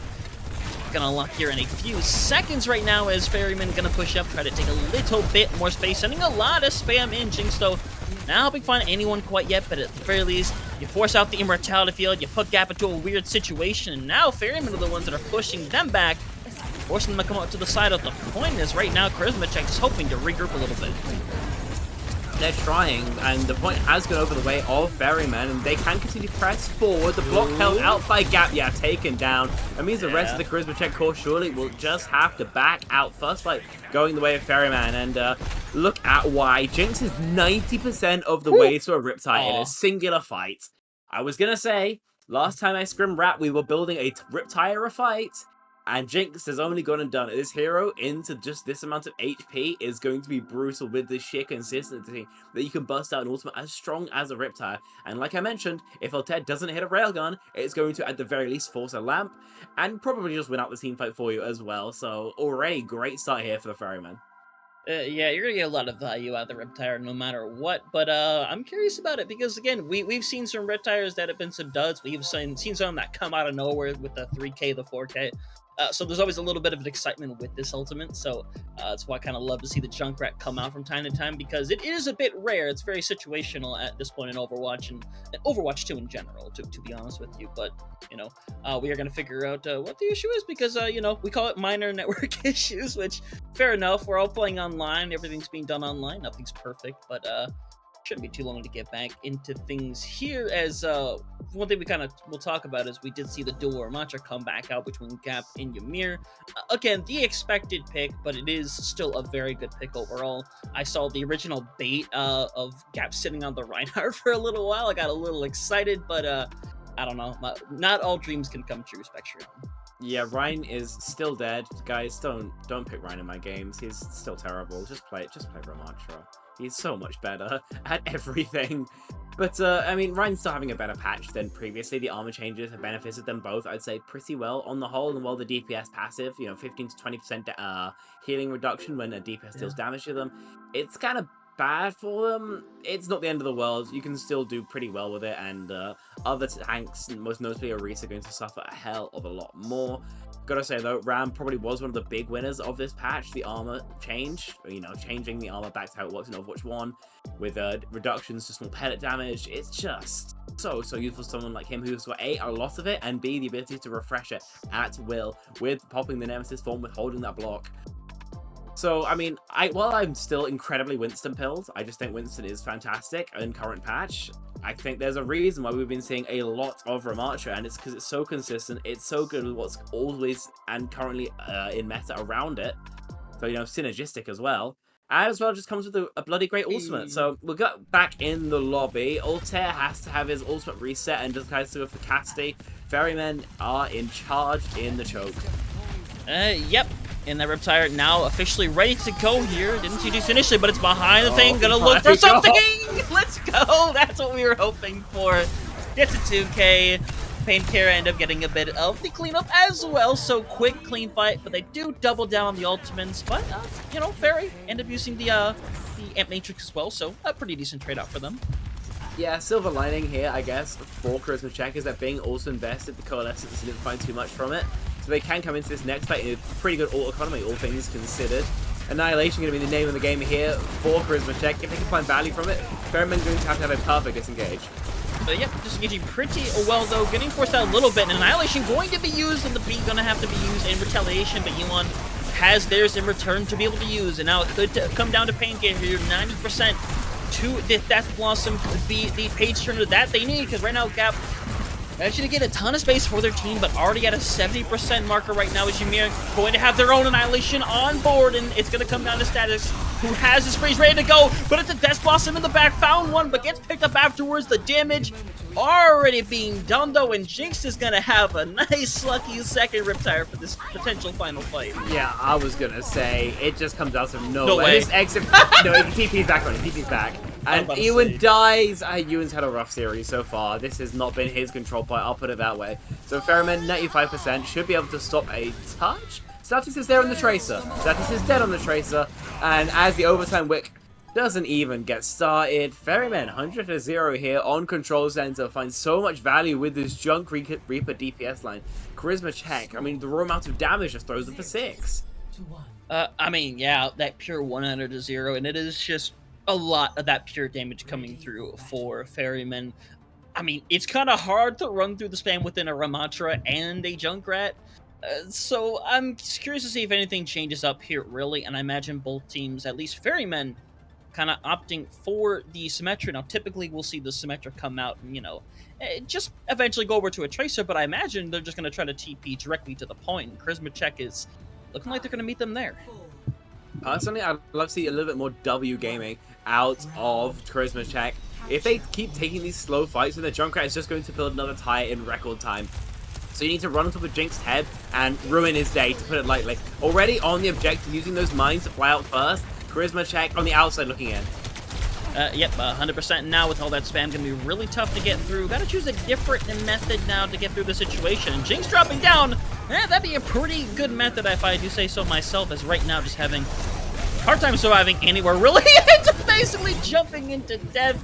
Unfortunate right now is now just trying not to get hit out of the sky right now as Stasis doing a good job avoiding, should be able to survive as Stasis has now found 2 of their own, bringing this fight forward even more as Ferrymen eventually going to be forced off the rest of the wing. Charisma Check will start out with a point this time, and I didn't think that Echo would work out as well as it did, but hey, it's a good addition to this second round. And they've made instant swaps back over to the Cassidy to better mark out that Echo. Statix has drawn resources now. And Jinx, oh, they swapped up again, so onto this Cass Tracer DPS line. Almost meta, actually. Maybe just swapping Bitten over to another flex support would bring it fully in line with what we'd expect to see. Ferrymen have lost their silly gene, and we're back to a normal game of Overwatch here, folks. Yeah, we are back on the Tracer pill, unfortunately. But, you know, Tracer's still a very effective character. Can't be mad at it. I mean, you can. I won't blame you on it, but, you know, still gonna take a little bit of fight to Stasis, who, right now, taking a little bit of pressure, but is gonna slam that Tracer pill down their throats, leaning them away. And now a bit of a rough 5v4, and Gap just gonna clean things up here, and Ferrymen gonna be shut down once more, and Ymir gonna try to get out, just unfortunately not going to be able to. I mean, it's a super rough 1v1 for the Echo into the Tracer. Tracer should be super advantaged in it.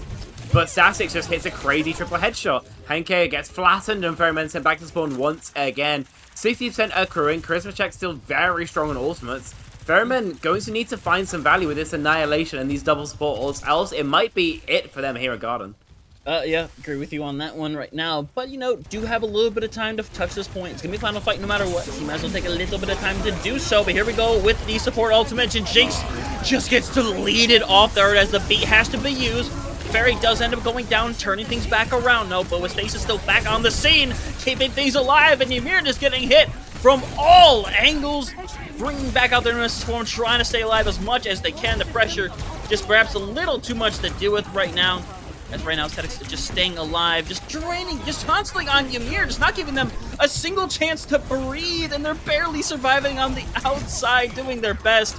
It's just so much pressure to deal with as Altair is just going to clean things up, and Ymir takes the save.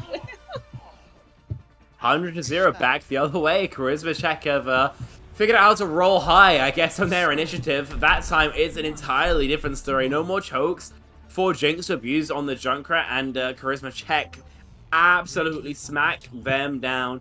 Maybe it'll be a different start, a different result perhaps, with Penkcare and Jinx starting on this Cast Tracer, but I'm not quite sure. That was very dominant from Statics and Altair, just Charisma check in general. Once they were able to isolate Jinx in that first fight, just snowballing every advantage in their favor. Ferrymen had more than a couple 5v5s, but Charisma check were consistently taking stronger ones, even in that last fight.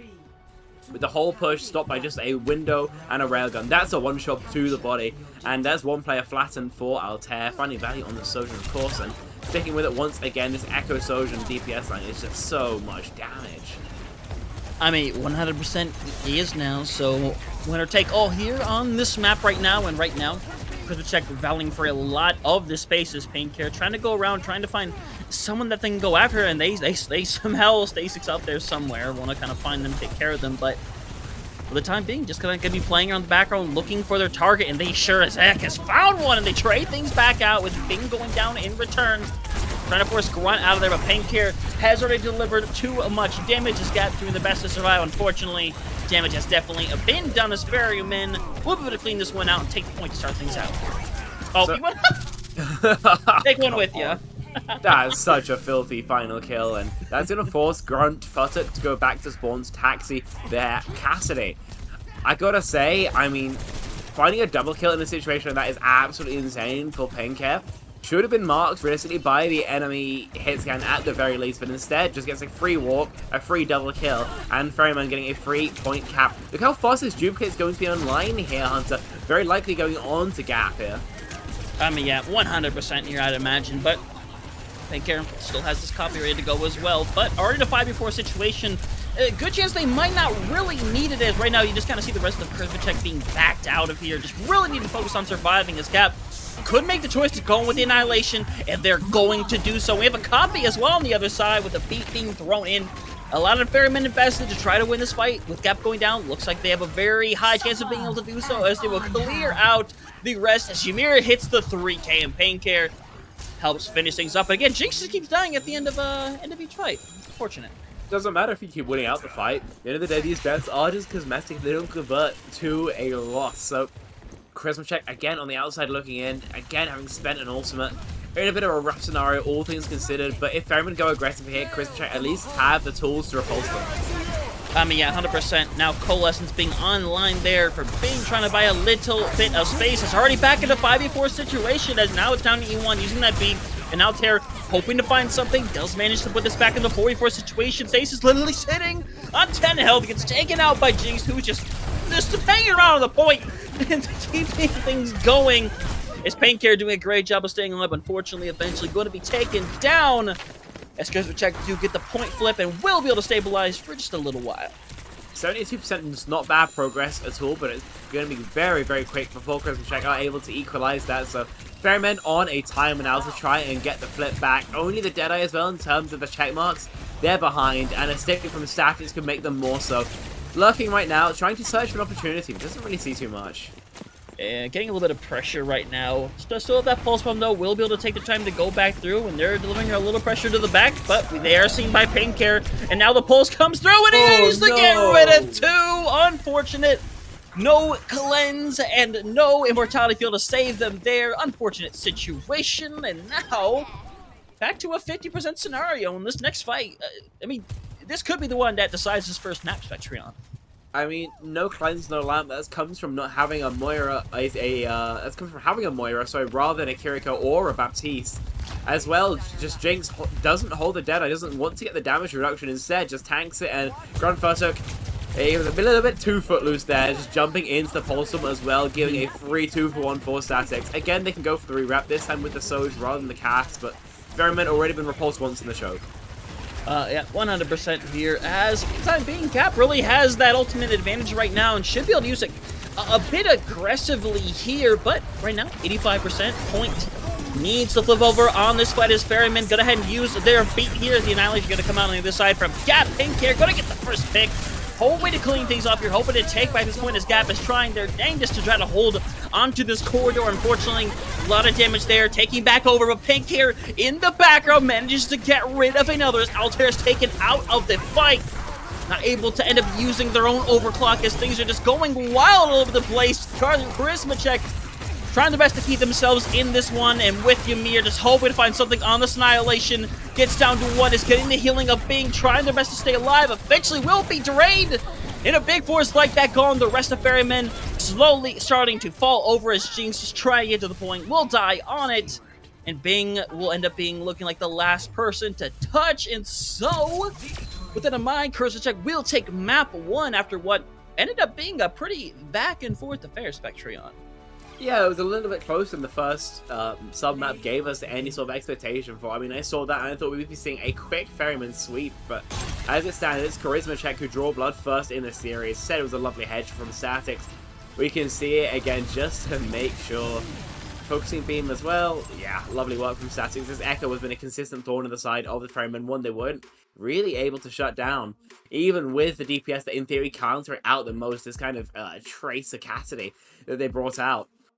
I do think a lot of the issues did come from having the Moira coming in rather than the BAP or the Kiriko. At the end of the day, not having any sort of lamp, cleanse, or get out of jail free button is a huge issue. And, you know, while having the Brawl, the ability to fight at tempo with the Coalescence is really nice, it doesn't provide the same amount of value that a Kitsune Rush or a Window would. We saw what Charisma Check were able to get done with their own windows when they find that one-shot combo through it. So, Ferrymen, back to the drawing board for them, but remember, it's only first to 2 here, Hunter. Yeah, only first to 2, so this isn't a situation where, you know, you can kind of map to come back after a couple of map losses and focus on reverse sweep. This is the reverse sweep right here, and that's what it's got to be. So, looking for a bit of a swap up here for Ferrymen. You kind of talk about the situation with the Moira. I mean, if you want to look back at that double pulse bomb, you know, you just have the Fade. If you have a situation where you have the Immortality Field, if you have the Cleanse, that's not a 2K, that's a 0K right there. No one goes down in that situation, and maybe you make that fight happen. Maybe we're looking at a different result, but at this point, it's in the past. We've got to focus over on Escort, where could see a bit of a shape up. There is a lot of dive and poke type maps when we look at the Escort pool, so I would hope and imagine that we see a little bit of a change up here, but of course gonna have to wait and see what gets selected here. I mean, is there any map you're hoping for, Spectreon? Probably just not Hollywood. I've seen a lot of Hollywood recently, so yeah. As long as we go away from there, it's probably gonna be fine. There's plenty of variety though in the Escort pool. Could go for Dorado actually. Feeling very Dorado right now. I mean, just the high grounds, everybody kind of hating that map. It's a fun one. It's a funky one. So our map pool for today is going to be Rialto, Watchpoint Gibraltar, and Shambali Monastery. Okay, I'll take a Watchpoint or Rialto then. That's going to be either one is fine. Shambali is a bit boring for me. I don't want to see the frontline trading all the time. With the other 2 maps, you've got some angles, you've got some high grounds, you've got some room to keep funky with, you've got some room to show some personality, but see if they actually end up busting out or not. Just waiting, of course, on the Ferrymen's pick, as they did lose out that first map. You kind of look at the situation and think about what they really want to pick, but we really only kind of saw that Brawl Life situation. We saw kind of the Echo come out, but that's the only, I mean, real evidence of anything outside of that Brawl. So if you want to refocus on Brawl, of course, Shambali is probably your pick, but if you want to bring up the Winston a little bit, Watch Point Gibraltar is great for it, but it looks like we are going back to Shambali here today, Spectrion. So probably a lot of that Ramatra still. Maybe that Sigma comes back out, but I mean, I think we know what we expect at this point. Shambali's just going to be Brawl Heaven once again, just because of how linear it is. There's not really much room to play any other style of play. So while there are some longer silence that can allow some more poke styles, that's going to be Sojans or Sigmas of the world, it's still just going to be kind of tricky. And once you actually get onto your head, you have absolutely no answer. The great thing about Ramatra as well, he could actually poke really effectively. I mean, his staff is a super strong tool in those longer ranges, and the shield too going to really help you out. Then you got the Nemesis form for the close range, just a jack of all trades like a lot of the Overwatch 2 heroes, and one that is very likely going to be played. In fact, I would probably put money on it if I was a betting man. Yeah, you know what? I don't disagree with you there, honestly. But again, Overwatch situation. If you want to try to pull something out, you can. We've seen attempts at close holds here involving, you know, the Reinhardt before. Last couple I've seen not been so successful. But again, situation where you never know. You never know. But one thing we do know is that Ferrymen going to be starting out on the attack, and Krispacek. With that kind of support lineup, I imagine they're running the Sigma with that. Yeah, it's going to be the Sigma. So, Krispacek are running the Sigma on the defensive. Ferrymen likely going to be going over to that Ramatra. So, I mean, they'll have to play the quicker game and rotate onto Krispacek. So, Krispacek just got to know when to peel out properly. Definitely true. I think that Ferrymen will end up winning out the Brawl versus Brawl because they have the ability to go in and out when they need. Once they force cooldowns. If they just stay in the entire time, then Ewan might actually provide more value than the Lucio. You can do more healing. Nade. If you're not making use of the speed as well, it's pretty comfortable, things considered. What are they doing? I coach you. They are talking a lot in chat. This is one of the most talkative lobbies I've seen in a while. It's half chat room, half Overwatch lobby. Anyway, Charisma check. They're going to sit on the high ground and shoot. Ferrymen probably going to stay on the objective. They might go for a left side push to try and force them off. I don't recommend they do that, though. Not a whole lot, but you do have Stasis over there below. Just fell apart a little bit, but it's getting a lot of pressure, so we're going to have a really hard time sticking in this one. As one thing we do see is Feed Stacker in on this game, so same with Andrew. So, I mean, we had a couple swaps overall, but it's fantastic to see a lot of these players in. Unfortunately for Pancare, still in and still being taken out. Andrew on the scene with the Sojourn, but Ferrymen do get it past this first corner a little bit. Got to take that victory when you have it, but still got to take the regroup here as you're just losing person after person. Yeah, you've got some good progress, at least, if you are the Ferrymen, but not much more than that. Charisma checks defense looking pretty strong. Just takes a railgun onto Pancare, and from there, first domino's already fallen. The rest just have to fall into place. They're scared, though. They back up so much space after Ferrymen clear high ground on their own, and Ferrymen have given themselves a great advantage. It's a free push here, Hunter. I mean, yeah, that's kind of what happens when you get forced out of the initial high ground. It's really hard to hold anywhere else in that initial area, so you have to kind of give it up for now and kind of focus on playing this back right area. And for the time being, it's rigged down because Gap just has to sit on the cart and just eventually has to make the rest of Ferrymen use some kind of cooldowns to push through. But with being already down, not really going to be doable to push through this right now. Ymir kind of just going to hope to back out of here, try to stay alive, because last thing you want to do is go down, and they are very close to doing so. Yeah, there could be some really brutal stackers here. Feed Stacker and Ymir both on an absolute inch of their lives, and we'll be able to be healed back by Bing. Means that window's getting closer. You look at the check marks though, Charisma check, and tells a different story. There's no beat for the Flux if Gap decides to rip it early, so Ferrymen have another window where they can be punished. Yeah, 100% here in Gap, of course. Flux ready to go here. Really need to focus on getting rid of that immortality field, but might not have to use it as Pancare again being taken out by Andrew, who's done a fantastic job so far on the Sojourn.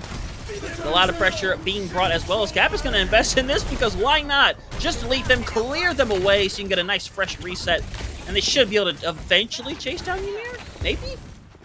It almost feels that they're ulting just for the sake of it, because it's not like they needed to use any of those ultimates to win out the fight. It just starts with a railgun from Andrew onto Pancare once again. It's been the story of this map, really.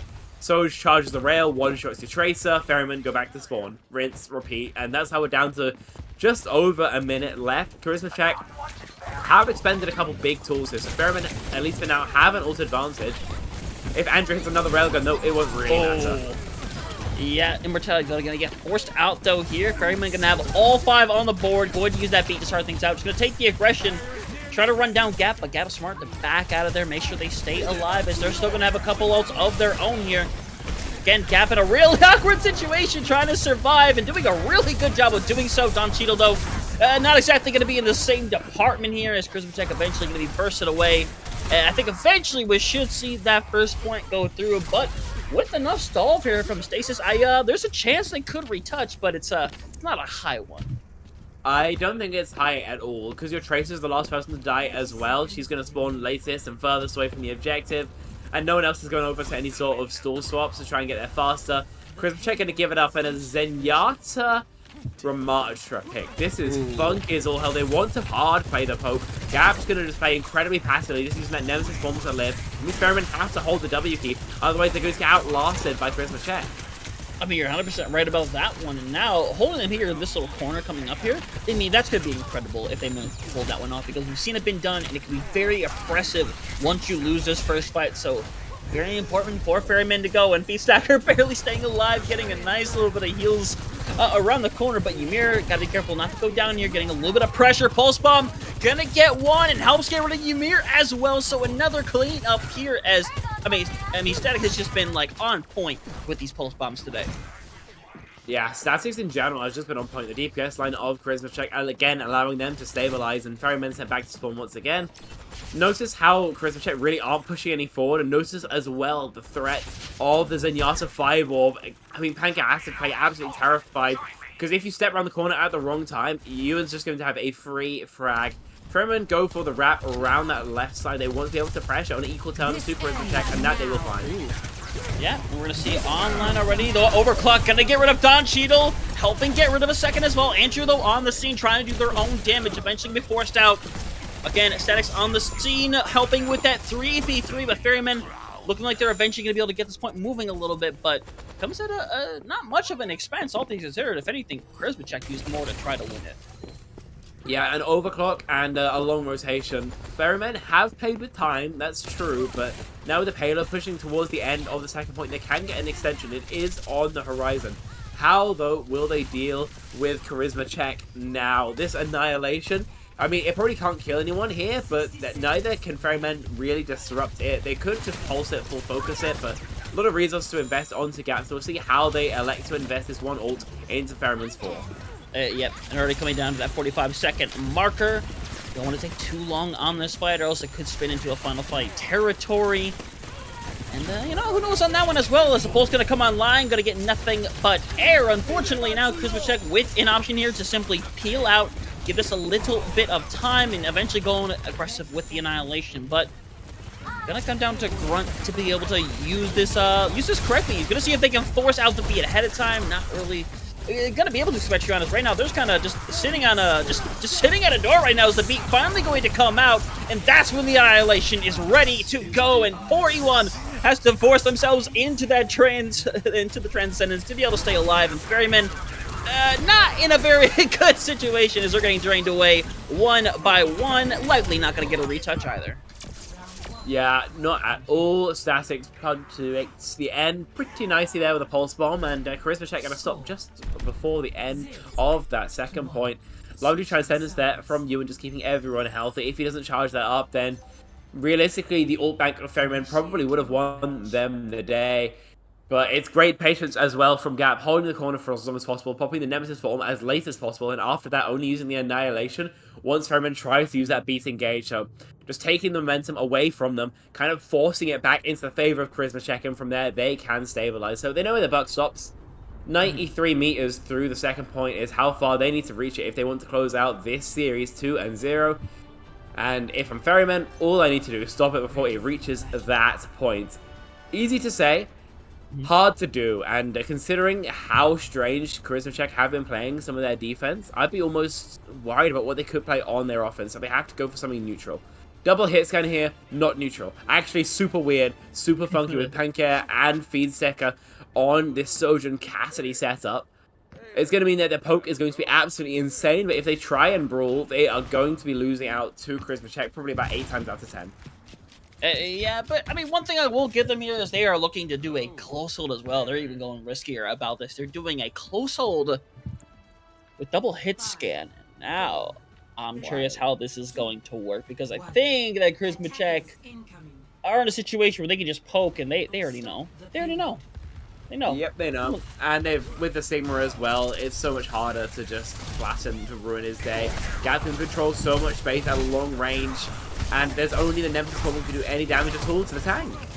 I mean, yeah, you're right about that one. And Andrew already gonna get rid of Grunt, so you don't got that speed anymore. So, I mean, you're basically dying on this point now. This fight is becoming nigh unwinnable, especially with such the close hold as well. And eventually gonna see Ymir be forced back further and further and further. Will eventually get rid of Statics, but damage has already been done. Already having to give up the point. But I mean, the way things are, Ferrymen may or may not be able to still set up on this corner, but looks like they're gonna back off anyway. And because they go for a close hold, which is a little bit less advantage than the corner hold, then they sacrifice an advantage fight for taking more fights. They kind of need to be able to milk 3 fights, though, out of this second phase, or this first phase, sorry, of the map, else they will have done all that work for nothing. So this hold here has to be strong. Yep, 100%. You see Gap, though, already at 90% to this Flux here. Just needs to stay alive and could do a lot of damage as Bing. And they're all right. Going to have the Amp Matrix on the line momentarily. Both of these going to be a big fixture for this upcoming fight. Is right now just trying to stay alive, trying to wait for a situation where Gap is going to go in on this one, but taking a whole lot as here it comes online. Going to grab a couple of people. Going to manage to get both of them basically inside of that Immortality Field, but not going to matter. They're cleaning things up here as they're leaving a little bit of room for a retouch, especially with a bit of stall here from Grunt and Ymir. So I would expect one more chance to touch this point. Again, it's harder with this double hit scan setup. You don't have the same player who's just going to go. Grunt first took the last person to respond, probably the person you would have want touching. So, going to be a bit of a slog, but they have players in position for it. They get booped! Big boop! That's an unfortunate situation. Spectron and adding us all to injury, they're not going to win the fight either. We're forced to back out, which means you're giving up a ton of space immediately.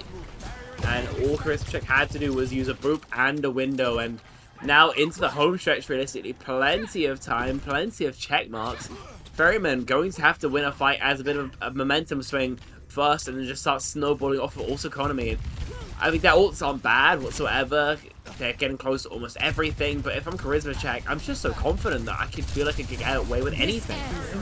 I mean, I can't blame you with that philosophy, and I couldn't blame it if that was their philosophy either. Is the beat going to come online just to make sure everyone stays alive? But Pancare did not get caught with it, but still manages to stay up anyways. Right now, all they really do is just buy a little bit of space. They don't find an elimination on the back of it. Now Ymir going to be in a rough situation, potentially. He's going to be forced back, but the beat going to be used as Pancare pulls out the Deadeye. Rough situation, hoping to find something, not going to find anything, as right now Cap needs to stay alive to the best of their ability, as Charisma Check taking a ton of poke. 4 people that were super low, but all 4 of them are still alive on the scene, but Stacy's eventually going to go down, and Ferryman will finally take away this fight. And it's in these super defensive fights where this double hit scan setup is really going to come into its own with long sidelines like this, with high grounds for safety like this. So this is where Ferryman's composition is going to find by far the most value. You see this, high grounds? Charisma Check have to just simply walk into it. There will be no secrets to be kept from the Ferryman, except Statics, who's already going a bit of a sneaky flank. Yeah, 100%, and hoping to find a little something, and even if not, just a little bit of attention to pull away. That's what you're really trying to hope to do here, trying to make sure there's a little less health on Ymir so you can kind of catch them out. And plus, best case scenario, force out that Immortality Field, because right now Gap is going to have this Flux around the corner here. As you can see, already a couple of people down and 3 down. It is just the support duo that remains, which means it's just going to be down to Grunt to try to touch, and oh boy, I don't want to be Grunt right now. Yeah, it's a window, it's a one-shot, and by boating, Ferrymen get absolutely flattened, and a touch with no late swaps is going to be an impossibility. Grunt Fusset gets taken down in the Lucio 1v1 by Ewan, and even though Feedstacker slides onto the objective again, there's a boop. 2-0, Charisma Check win out the series. Yeah, and I thought we were in for a slightly closer when we look at that first map, but once Charisma Check kind of had things in there, book, I mean, it was just locked in at that point. They kept running through. They knew how they wanted to play this, and and that'll put themselves in that 1-1 situation, so still a possibility to go and play into that top 8 and have themselves a higher seed. And now, unfortunately, going to have an 0-2 on the other side of things in Ferrymen, where they're going to have to fight to try to not be in a devastating 0-3 situation. But good on Krizvacek to rally back to pull this one back and put themselves back in that even down position. I mean, yeah, when you think back to how they were playing on Control Center against that Junkrat, it's an entirely different team by the looks of things to what we eventually got to close out Shambali. And, you know, whether Ferrymen should have went back to the Junkrat on Shambali is a conversation that maybe we'll have another time. But as it stands, once they figured out how Ferrymen were playing, Krizvacek just seems so in control of the series in general. And fantastic 2 maps of Overwatch to get us very quickly through our day. Of course, plenty of other matchups happening. We are doing our Swiss stage as we speak, all simultaneously. So there will be more games. There's plenty of games. There's so much Overwatch. Oh my god. There's been a lot of Overwatch lately, a lot of different places that are finishing up their season, so there's been a lot going on here, so it's nice to have a little small tournament like this on top of things. But we'll kind of take a look at the results so far, which really have only had a couple of games done so far right now. If you want to go ahead and watch that second game right now going on between Militarium and Thievin, that's in map 3 right now. They're currently on the Suravasa going at it right now, so exciting one there, but not a whole lot of information quite yet. All we know is that Blossom and Krizvacek, they take a nice win in the category. That's the important part. And I think because that game was relatively fast, all things considered, we're still waiting for all these games to actually finish up. We're waiting for all our results to come in. So it's going to be a little while, I think, before the next game happens on the A stream. I think we've still got actual live games on our other streams, though. Let's take a look. Yeah, still a bit of them going on, and C stream is now since vanished by the looks of things. But yeah, still action, still BPL action, still Rally Rumble action, and of course, I gotta say, this was a great little game for getting my feet wet in the tournament. I mean, I have to kind of agree with you on that one. It's kind of, again, I think it's really nice to kind of just see this. It's not the same. It's not the same as, you know, grand finals first of all, we're gonna lose 7 maps. But it's nice to kind of see these little 2-0, 2-1 situations where I'll call it bite size. That's honestly the way I'll put it. It's a great way. It's a good way to consume the game. I'll be honest, but I do just kind of love to see it. But as we kind of said before, other games are going on right now, so gonna be a little while before we really see more action. But again, BPL 2 still has their match going on. I believe we had a situation last time where we finished early and they showed the B stream, so potentially look out for that as well. But Spectreon, that's it for us right now. But I mean, there's still a whole weekend in front of us. We're still gonna have 2 days of the bracket on Saturday and Sunday once we finish up the seeding here today. So gonna have a whole weekend of fun, and I am more than pumped for all of it. Yeah, but that is, of course, for another day. For now, we're going to go to a short break. When we're back, we'll have the B stream on here. It's going to a map 3, and we are going to bed. Adios.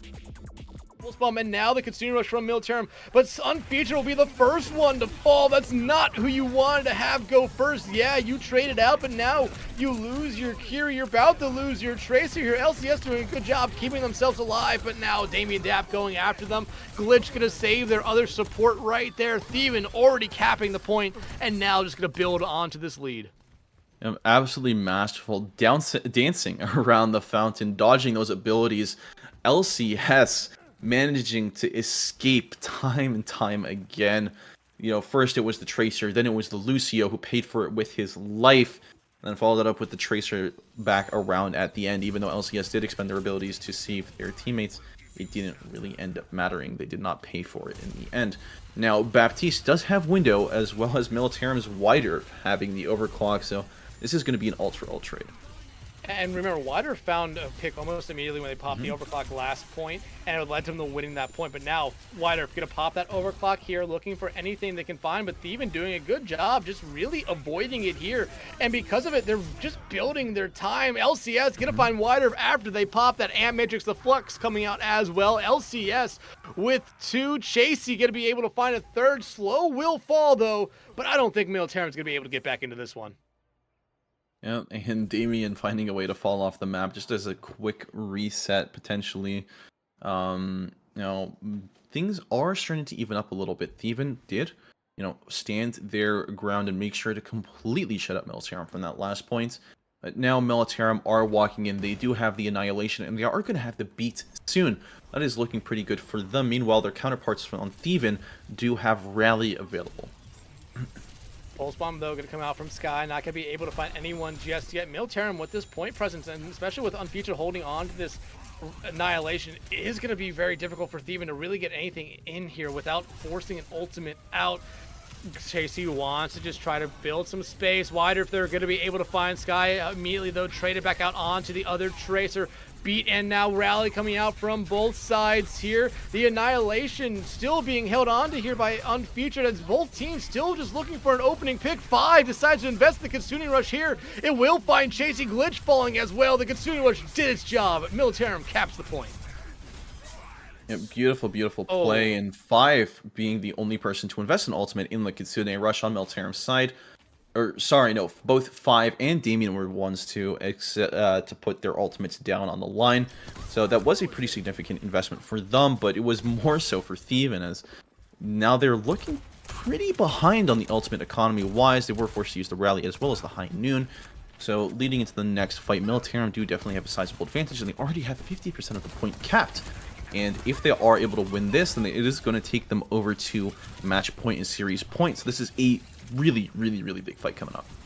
Yeah, and slow. I mean, they used the overclock in that last fight just because they're going to make this swap, and they're already finding the dividends. The Pulse Bomb stick going to come out there, going to be able to get rid of the Immortality Field, leading to Unfeatured finding 2 with the Annihilation Flux. So will get rid of 5. No supports on the side of Militarum. Unfeatured going to let the point get flipped over there now. They're not going to be able to escape with their life, trying to take Sky with them, but Sunny will be able to do that. Absolutely messy fight. Right as you thought that Thievin were the ones to crack it open, Militarum traded back in with more than Thievin, and then Militarum, and then Thievin, and Militarum. It does look like the point did get flipped over to Thievin's side, but not for long, especially with Militarum making the swap Unfeatured onto the Winston now. Going back to what worked so well in the first time. Overclock coming out here from Widerf. I like this swap here for Unfeatured. The Pulse Bomb stick, though, Widerf carried it with them and knew that it was on them, just jumped above everyone else to make sure they didn't take anyone with them. And now, I mean, Thievin in control here. Absolutely. And now they are in the driver's seat. They have 70% of this point capped. They do have the Rally. They have the Baptiste window, and Militarum going to be running into them with no ults currently available. Now, winner of this does go on to match and series points, so this is your make or break moment. This is where you're going to be investing all your abilities, and this is where Widerf is going to be looking for that pick, especially with that with the railgun charged. Well, speaking of investments, LCS invests the window, and no one touches point. The Consuming Rush from Militarum comes out, and Unfeatured dies. I think that was the worst case scenario there if you're Militarum. Yep, you end up giving the points even after you've invested one of your biggest fight-winning ults. The Kitsune Rush being down is a really, really big hindrance, especially since LCS did invest his ult early, but Sunny is the one going to punish LCS now, and they're going to be falling first.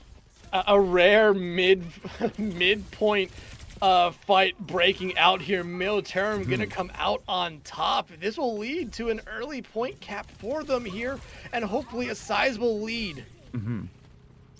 Yeah, they need every single advantage they can take, especially since now Thievin resting on the edge of match and series points.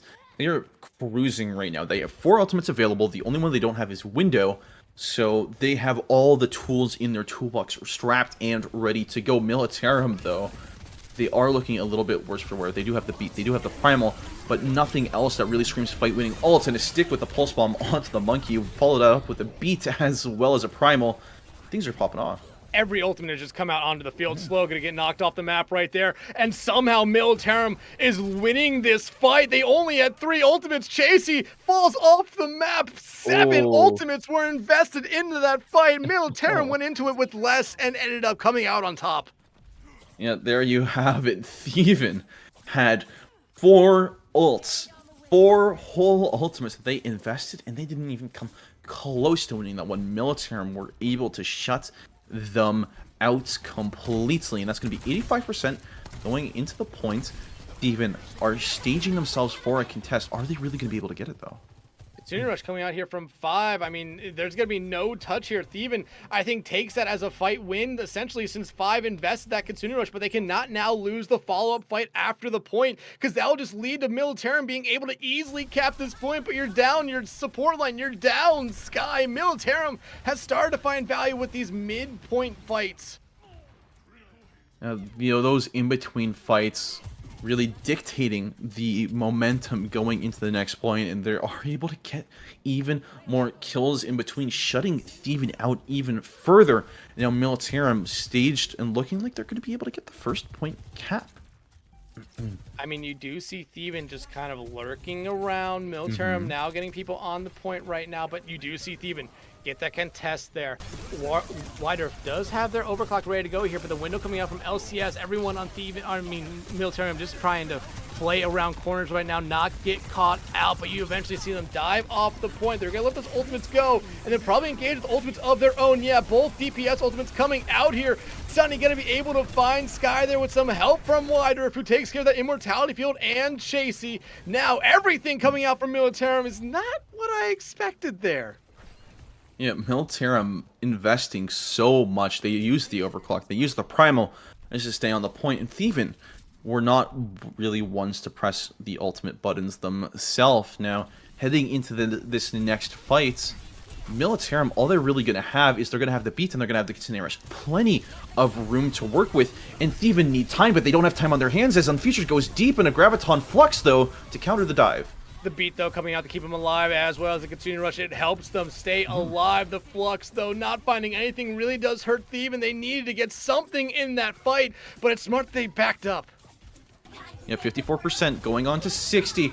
This is your make or break moment. This is your last fight. If Militarum are able to win, they are going to win this map. They're going to win this series, and Thievin don't really have much they can say against that. Glitch is going to have the rally, though, available very soon, as well as the Molten Core coming up.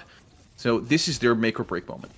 Make or break. It's all on the line here for Thievin, just trying to keep this perfect record alive. No more turret left for Sky. The rally coming out here from Glitch, as well as that immortality field. Sky still holding on to that. Molten Core gonna be able to throw it out there, but they lose Glitch. They trade out for Wider. 5 fell off the map somehow, but Damien, Dap, and Sunny picking up the slack. Sky just trying to do their damage to stay alive right there. They have Chasey on the point as well. It's 3v2, but Sky will be able to take care of Sunny now. The Diva just trying to do whatever they can to stagger themselves out here. Chasey will get demeched here. Gonna get taken out by these two. Will there be any other touches from Thievin? No. Militarum will win the map and win the series. The final bell rings, and it is going to be Militarum who are your victors for this series. Well fought to them, and it took them a minute to come alive. Map 1 was a bit of a wash, but as soon as you saw those gears start turning and everything started to click into position, they were unshakable. Even though the last map did come down to the 2-2 flashpoint end of the map, they looked very, very comfortable outside of a couple key blunders, which is what brought them over to that 3-2.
Hello, everyone. I forgot I was doing the intro. My bad.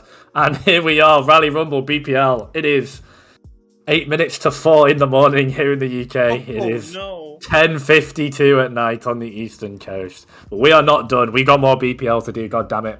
My name is Jace. That is Hunter Ain. It's the Rally Rumble, and we've got 2-2-0 teams. Hunter Ain, you've tested a lot of Overwatch today, so we'll save your voice. But for now, how are you feeling? Just a short bit so we can save your voice. I will just say it has been a very fun day. I've seen some very good Overwatch, and we might finish with one heck of a banger because, as you said, got two teams that have only dropped a single map, have won both of their actual matches. So we should be in for a pretty closely contested because the winner of this is going to take a top 2 spot in the seeding. Yeah, and I think so. And both of these teams have had some pretty good results. In particular, Blue-Footed Boobies winning 2-1 against Spin. Oh my god, I've forgotten the second half of their name. But Sammy's team, they looked quite impressive as well. They pulled off a really good win in round 1 on stream. So both of these teams have fought very hard. And I think honestly the rosters kind of speak for themselves. There has been murmurings, rumblings of the strength of some rosters versus the others. It really feels a little bit top heavy. Some teams have underperformed. Teams have definitely underperformed. But when I look at these rosters, Hunter Ain, I see Bakura, Jolt, Luau, and I'm good. And I look at Bakineers, I see Cinex, I see Geesh, I see Buckethead, I see Flare, and I see the Bakery, and I'm also good.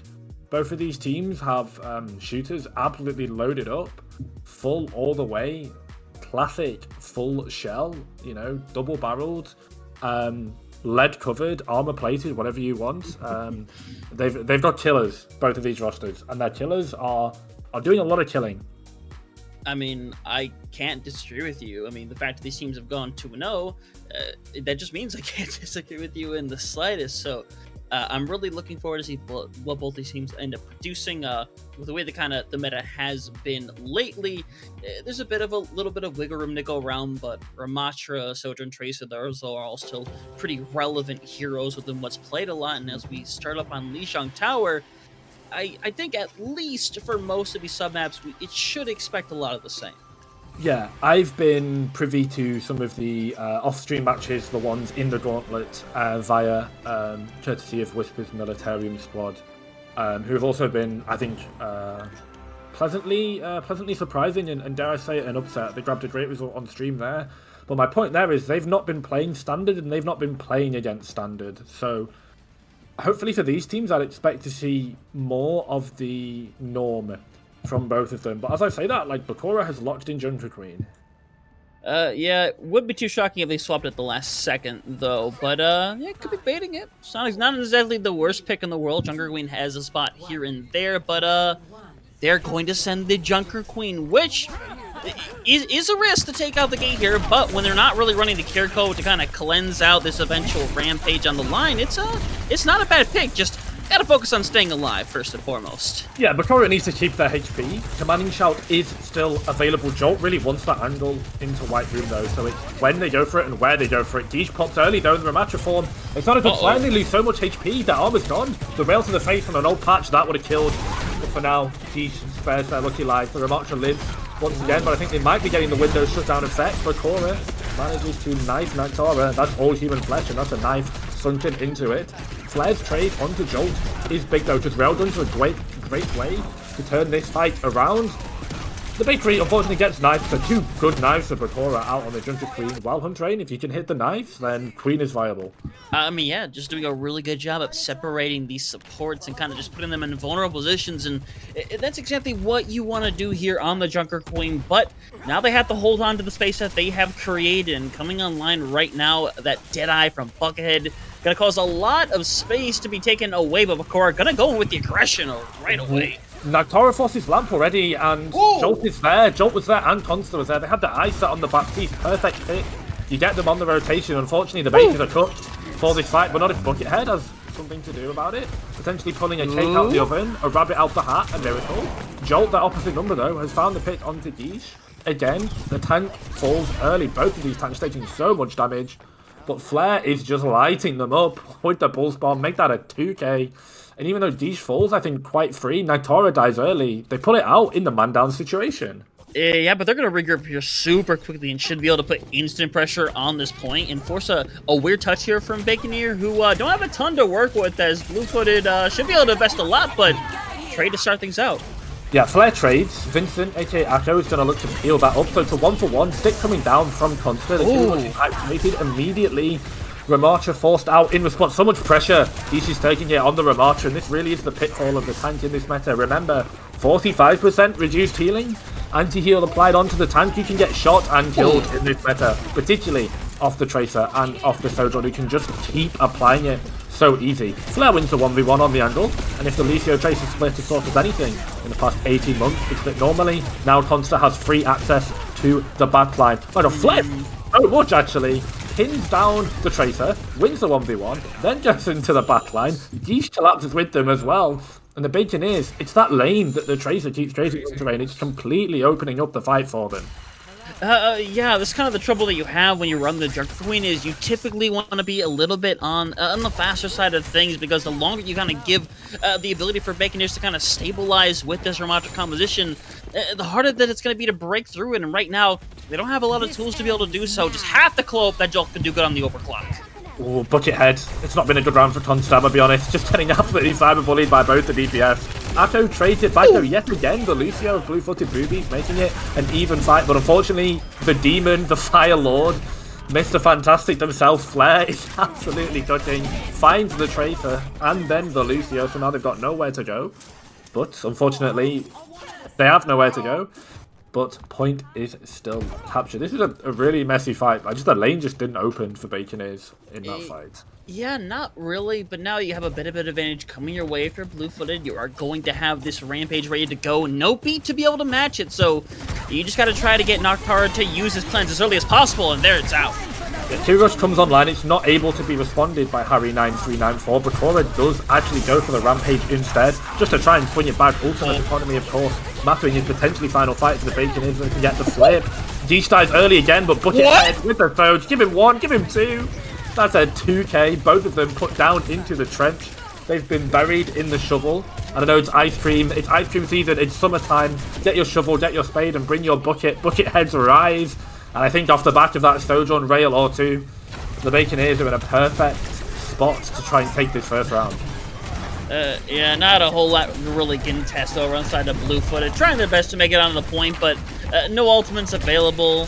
Guessing just getting all the support they need in the world will probably eventually fall, but I mean, they're just falling over one by one. It's as simple as that. Yeah, they are lemmings and lambs to the slaughter, and Buckethead and Flare are absolutely the executioners. Yeah, you hate to see it. Minor Ajax, but we'll ignore it. We'll ignore it. Yeah. So, Geesh is just so... Geesh is just so dead for a lot of these fights, to be fair, Hunterine, but you know, science has asked the question, does it matter? And I don't think it does. The space, they're doing their job still, which I think is the important part. Yes, they're dying, but it's not for no reason. Yeah, I agree with that statement. At the very least, they are buying their team a lot of space. They are forcing out a lot of cooldowns.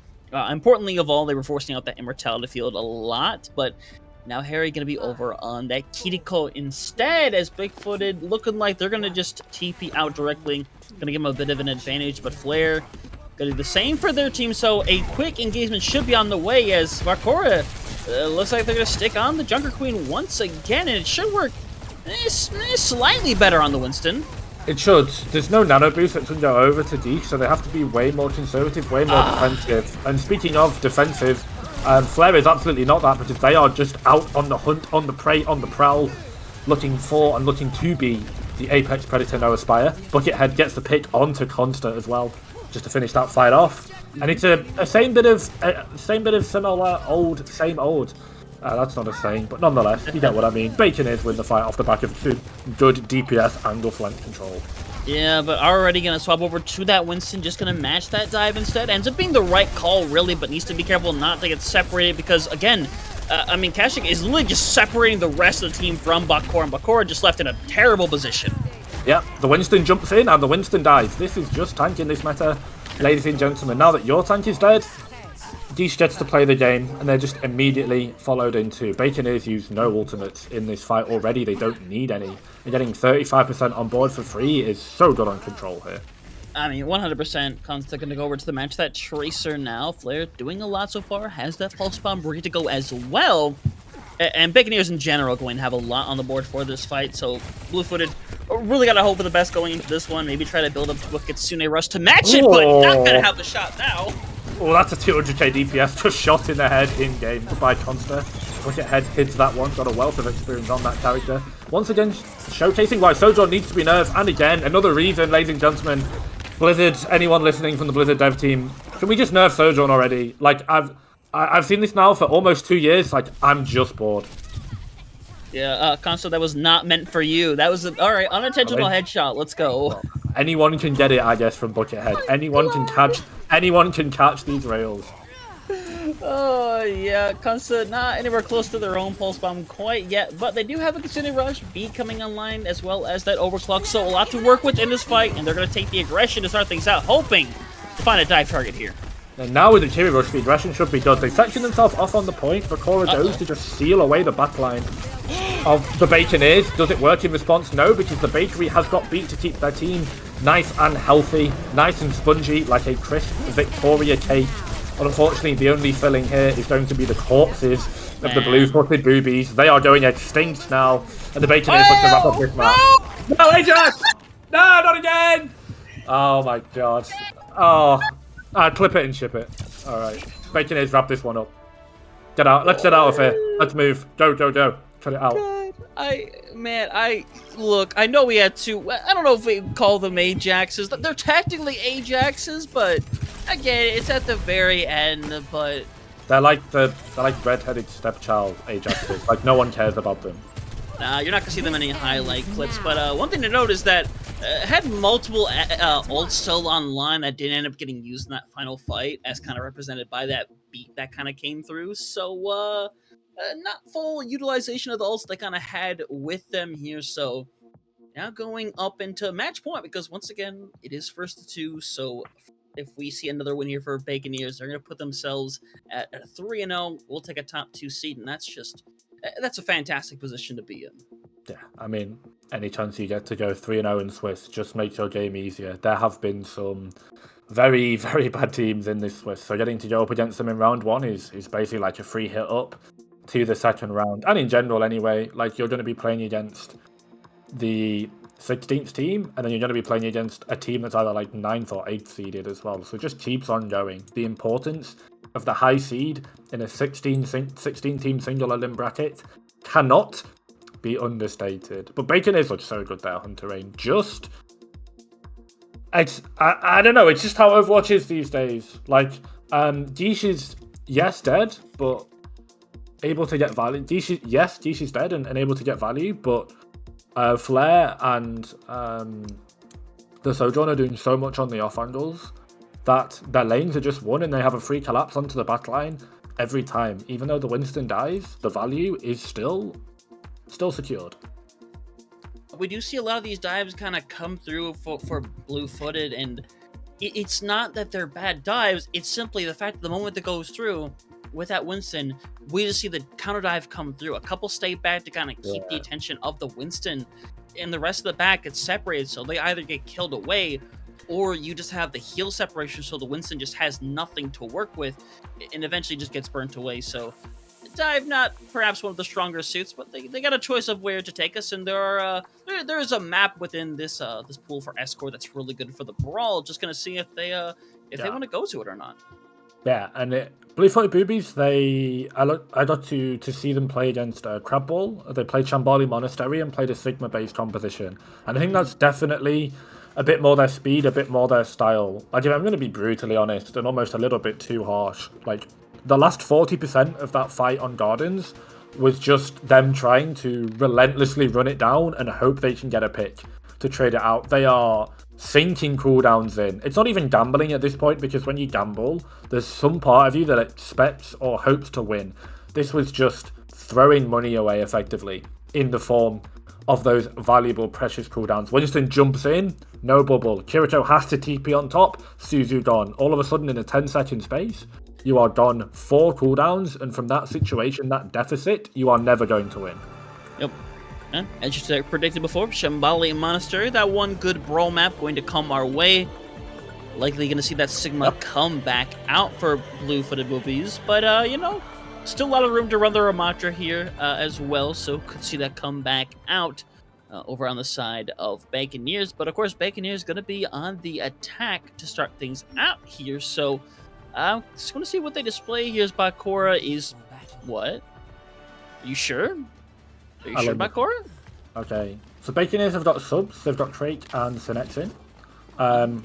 Crake on the Hog, let him cook, but he's in a touch spawn, so luckily it's fine. Sinex on the Alari is something I would love to see. Just effectively playing your DPS character. For the blue-footed Boobies, Luau comes in instead of Consta. It seems like basically a 1-for-1. Luau is very good on the Tracer, is on ping, and is awake at 4 AM. But the Tracer is going to be good this map for cart pressure, to clean up kills, to try and get against the backline. But this is an aggressive spawn hold for a comp that can just get shot and killed with very, very small HP pools. So this is a really bold call, dare I say, on terrain.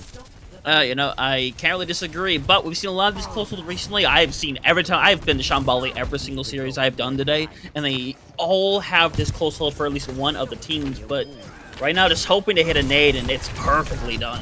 Yeah, Bluefoot Boobies, they can't cover angles, they can't go anywhere, they are lambs to the slaughter, and they are just being duck hunted right now.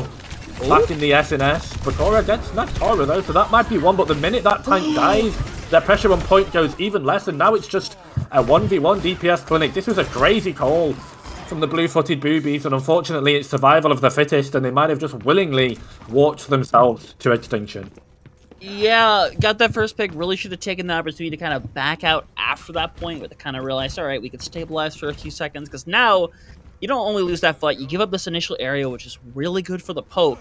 It's a really good area to kind of hold on to for a while, and now already going to have to deal with playing in the alleyway as right now blue-footed just going to try to play for this corner instead as the nade comes out, and ooh, Jolt does not want to get hit with that nade again. Ooh, flare low, finally getting some pressure on this Tracer, and I can understand the spawn hold in case of burning time, but like, why would you hold spawn with Kirito Junker Queen? I would never, ever understand it. Like, where do they go? Jolt is eating a lot of cooldowns here, which means that they're not going to be able to find the railgun. Has been so prolific on the Sojourn in many, many previous BPL events, and is looking for that performance here to get their team back in the game pass on top, and it's just a single railgun. Buckethead goes with the high noon, and the damage reduction means they find 2.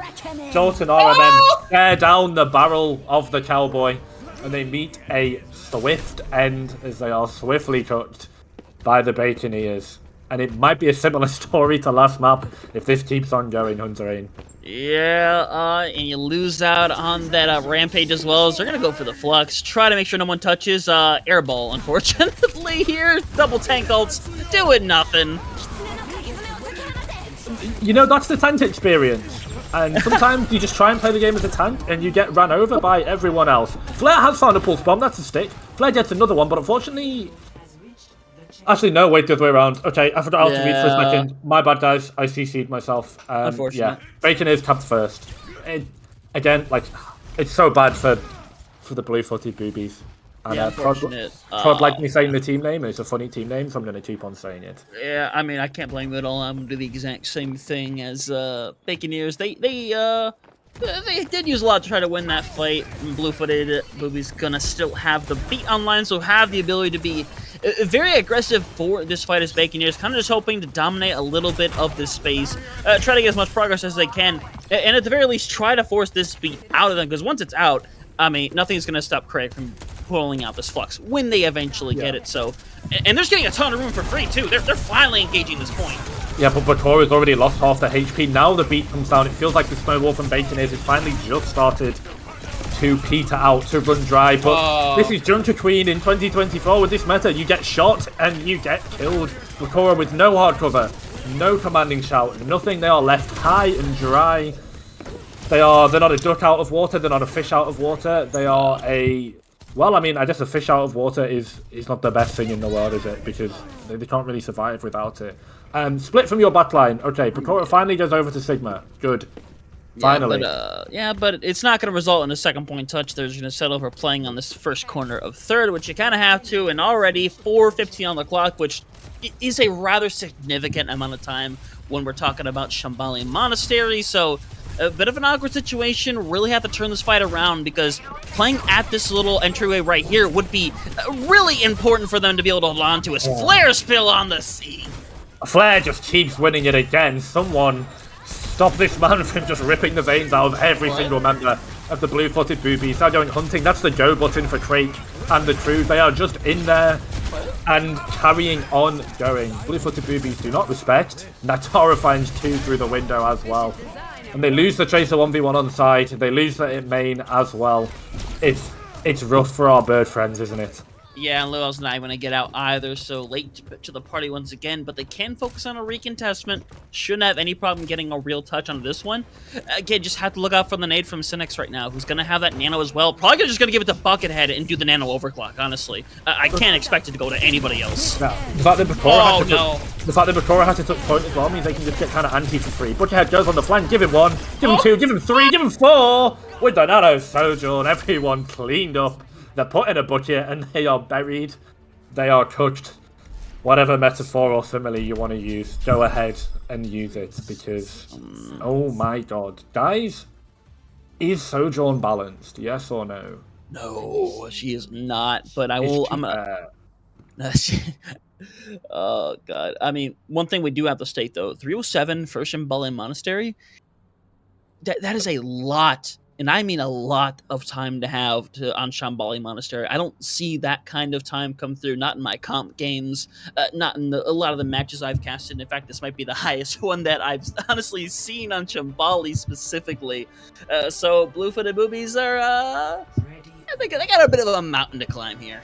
Yeah, okay. So we can step off the glaze the glaze craze for just a second and get off the steam train, because Bakineers absolutely sped around that map, but blue-footed Boobies are just victims of their own design. They are stepping foot in a prison made purely by themselves. They take so much poke in the pre-fight. Bakura has to use their cooldowns so early, and I thought that they maybe would have been clued in or a bit aware, because Hunter Rain, this is how they beat Crabball. Crabball did this exact same thing. Like, the tank from Crabball Ash was using their cooldowns in 2008, in a fight taking place in 2024. So early was that Ramatra using shift against the blue-footed Boobies comp, that with the Sigma, they were just getting shot and killed every single time. And then Bakura plays Junta Queen, and the exact same thing happens. And, you know, the exact same thing happens, same result. The definition of madness, you know, play stupid games, win stupid prizes. But Synex is on a very greedy angle here, dare I say it. You're 100% correct about that. Just taking a little bit of aggression for the time being, but Bakura just wants to make sure to stay alive, first and foremost. RMM probably should have followed that same advice. Unfortunately, not going to be able to, as now Bakura is not getting out alive. Yeah, so the Winston goes in and they have to funnel in to keep the Winston alive. RMM gets caught on the wall and they're just shot and killed. Once the Winston is forced out, there are no immediate threats. It's about the follow-up from the rest of that Winston's crew, and it's just not there, and when it is, it's extremely dangerous. It puts them on the map, it puts them marked, and they are ready to keep on hunting. And this is just a comp that can just stand still and shoot for Bakineers. All they need to do is point and click. The blue-footed Boobies, they've got to be so precise, so clean with these dives. Jolt on the Genji, off the Sojourn. Not seen him on Genji too much, but definitely one of the hit. The Buckethead reminding them that they are in the lobby and they've got a railgun fresh for them, straight through the neck. Goodbye, this is a brutal window. Almost a hate crime, dare I say it. Bakura gets 2 actually, RMM gets the pincer, so finally, the dive from blue-footed Boobies is actually working. They've been barreled into a tight room, and that's an angry Winston. Fists of Fury flying back and forth. Try saying that 10 times fast. Definitely not an easy fight. But Bakura has won the fight. Yep, 100% now getting around this initial big corner over here, so see another fight to be able to take this, but Bakineers do have quite a couple of ults to work with, especially this Flux, because it could be massive if Blue-footed put themselves in a bad situation, because remember the changes, as long as you're inside that circle, you're gonna get hit with it, and Harry gonna be on the receiving side. Yeah, Harry caught, no Suzu, no way to TP out there. Unfortunately, your Kiriko really does not want to be getting caught in that rotation. Dare I say, a little bit bad pathing from blue-footed Boobies. Don't track the ult, the flux, and if they do, they don't respect it. Crate hits a big one, and that's all they need. You're going to take that every day of the week if you're the Bakineers. Just a one ult fight, flux their rotation, and get out of there. Yep, 100% here. As they do the double investment for that fight, but not really a big deal when you still have Buckethead on the scene, still gonna have the overclock. You just gotta really hope he gets something really good with the pulse bomb from Luau here, which, you know, seen a decent amount from them throughout here on Shambhala. Just need to see something big. If you can get Stenix out of here, that would honestly be massive. You kind of need to, right? The brig has to be the primary dive target, but you've got no nano boost.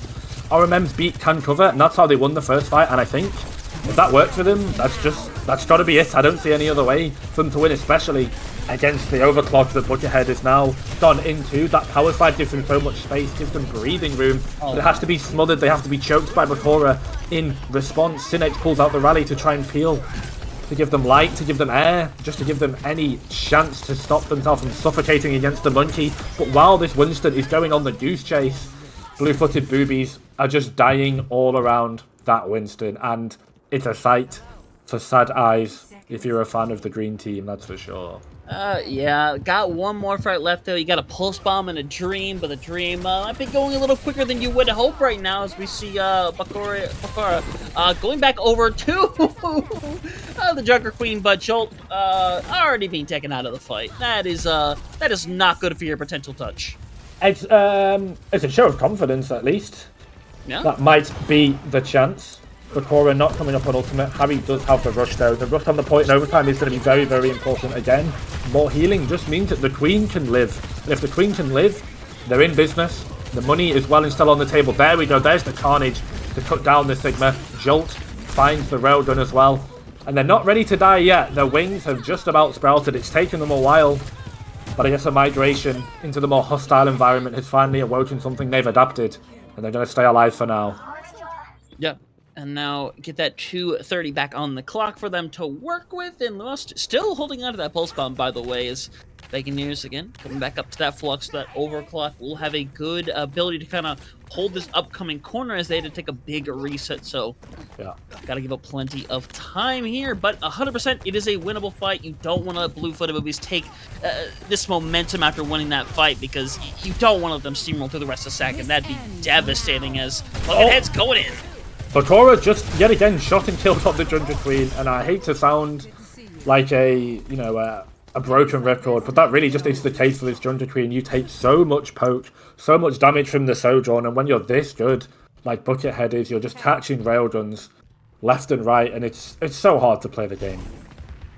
It can be very hard to play the game, and already a minute of that clock gone, so 120 left on it, but again, still a lot on display here for big-footed or blue-footed Boobies, as I imagine they're gonna have the best a couple if they really want to get through here, and here we go with 3. Oh, monstrous rampage from Bakura, but can they get in after it? Because they've just been spaced by the flux. It goes in and they get everyone anti-healed, but Kratos just suspends them in air. They put them in a prison, and that's all that they can get. Buckethead with the 2k, and the fight is done. Yeah, enough with 50%. Getting closer and closer to final fight territory as Bakura, again, being forced to swap teams for the upcoming potential final fight here is Jolt.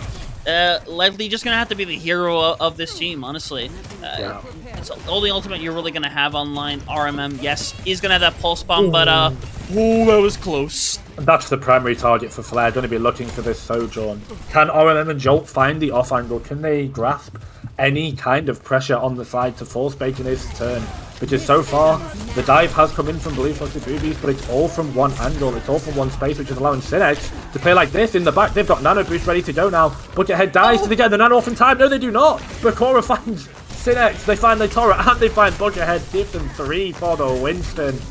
And they come up huge when it matters in OT. And yet again, at the 11th hour, they just stave it off, and they get themselves one more fight. It's all that they need.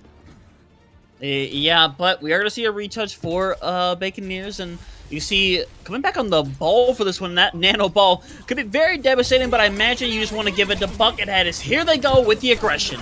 The tempo is increased. Before is put to sleep, but immediately woken up again. The Nano Boost comes over, but who does he go on to? As Jolt dies. So now the Genji is dead. That's going to really not be good for Blue-Footed Boobies because they need those Swift Strikes, those dash resets to kill off the low HP targets. And now the pressure, the onus, the tempo, all the priority is put onto Luau. Can they cook? Well, their backline is dead. They're going to have to do it in record time and without healing. Resources down. They have been drained, and unfortunately, death comes to us all as living beings. They could not stave it off. Eventually, Father Time came to bite them back. Say what you want. Unfortunately, you know, everyone's seen the film Duck Hunt, right? Everyone's seen and played the game Duck Hunt. Everyone's seen the film Bambi. You know, sometimes as a wild animal, you're just shot and killed. And that's what happened here, is we see Bucketheads playing the game. Very fitting for this, because, my God, fair play to Bakineers, though. That was a hell of a speedrun. I mean, dominant 2 maps. Yeah, not what I would have expected coming from 2 different 2-0 teams, but still, I think it just kind of shouts to their dominance that they've kind of had over here. Still only have dropped that 1 map earlier on today, and we'll go in with that top 2 seeding, potentially the top seeding, depending on how this last match goes between Militarum and Blossom, but of course, you know, that's a whole different match. They're still going on. There's a lot of matches still going on right now, as a matter of fact, with how quickly we got this one done. I'm pretty sure, I'm double checking for myself here. Actually, half the matches seem to be done already, and there's a 1-1 right now from Militarum and Blossom, so that's pretty exciting to see. As 2 of these top teams are going pretty neck and neck. That's nice to see. I think so, and the bracket is everything it's shaping up to be. I'm loving that Militarum are 1-1. Completely biased. But it just means that we're way better. Scotland get the W as what does Inspire have to FF. You hate to see it. Looks like Crab Ball may potentially be done as well. Hate to see those teams drop out so early and in such a fashion. But that's going to be basically it for the games, right? Like we can probably hop over to the C stream or the B stream to get the wrap up on these games. But very interesting Swift stage, that's for sure. Yeah, I mean that'd be the choice at this point. But of course, we'll have the last of these games finish up. You'll eventually be able to kind of check up on the bracket. Unfortunately, not going to be here late enough to see the other matches finish up because we have seen today, as things have already gone pretty over schedule, how long some of these games can be. So already had a pretty long day before us. Yeah. Well, should we throw up the schedule for tomorrow then, Solomon, and let's get out of here? I feel like that sounds like a plan. All right, let's get the graphic going and then let's get out of here. Can we end the BPL stream before the members of the UK See the Sun challenge? Let's find it out. Wait, do we have a graphic, or should we just wrap it up? All right.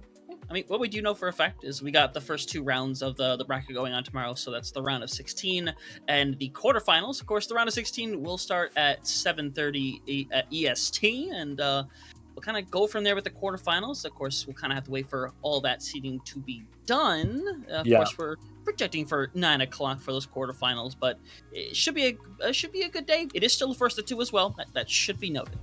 Yeah, keep your eyes out on the brackets to see when and where your teams are drawn and who against. Swiss is ultimately, honestly, very, very fake because you only play 3 teams. And, you know, there's 16 in the tournament. It's single elimination as well. Upsets can and will happen. And there's still everything to play for. Lose and you're done, though. So, again, everything to play for.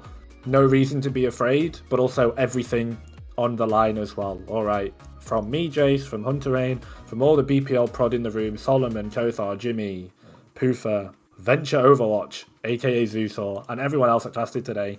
Thank you guys so much for pulling up to the BPL streams. We're going to get out of here. See you all tomorrow when the real action kicks in. It's do or die for the Rally Rumble as we look to head into BPL Season 6 on the horizon. Good night, ciao, see you later.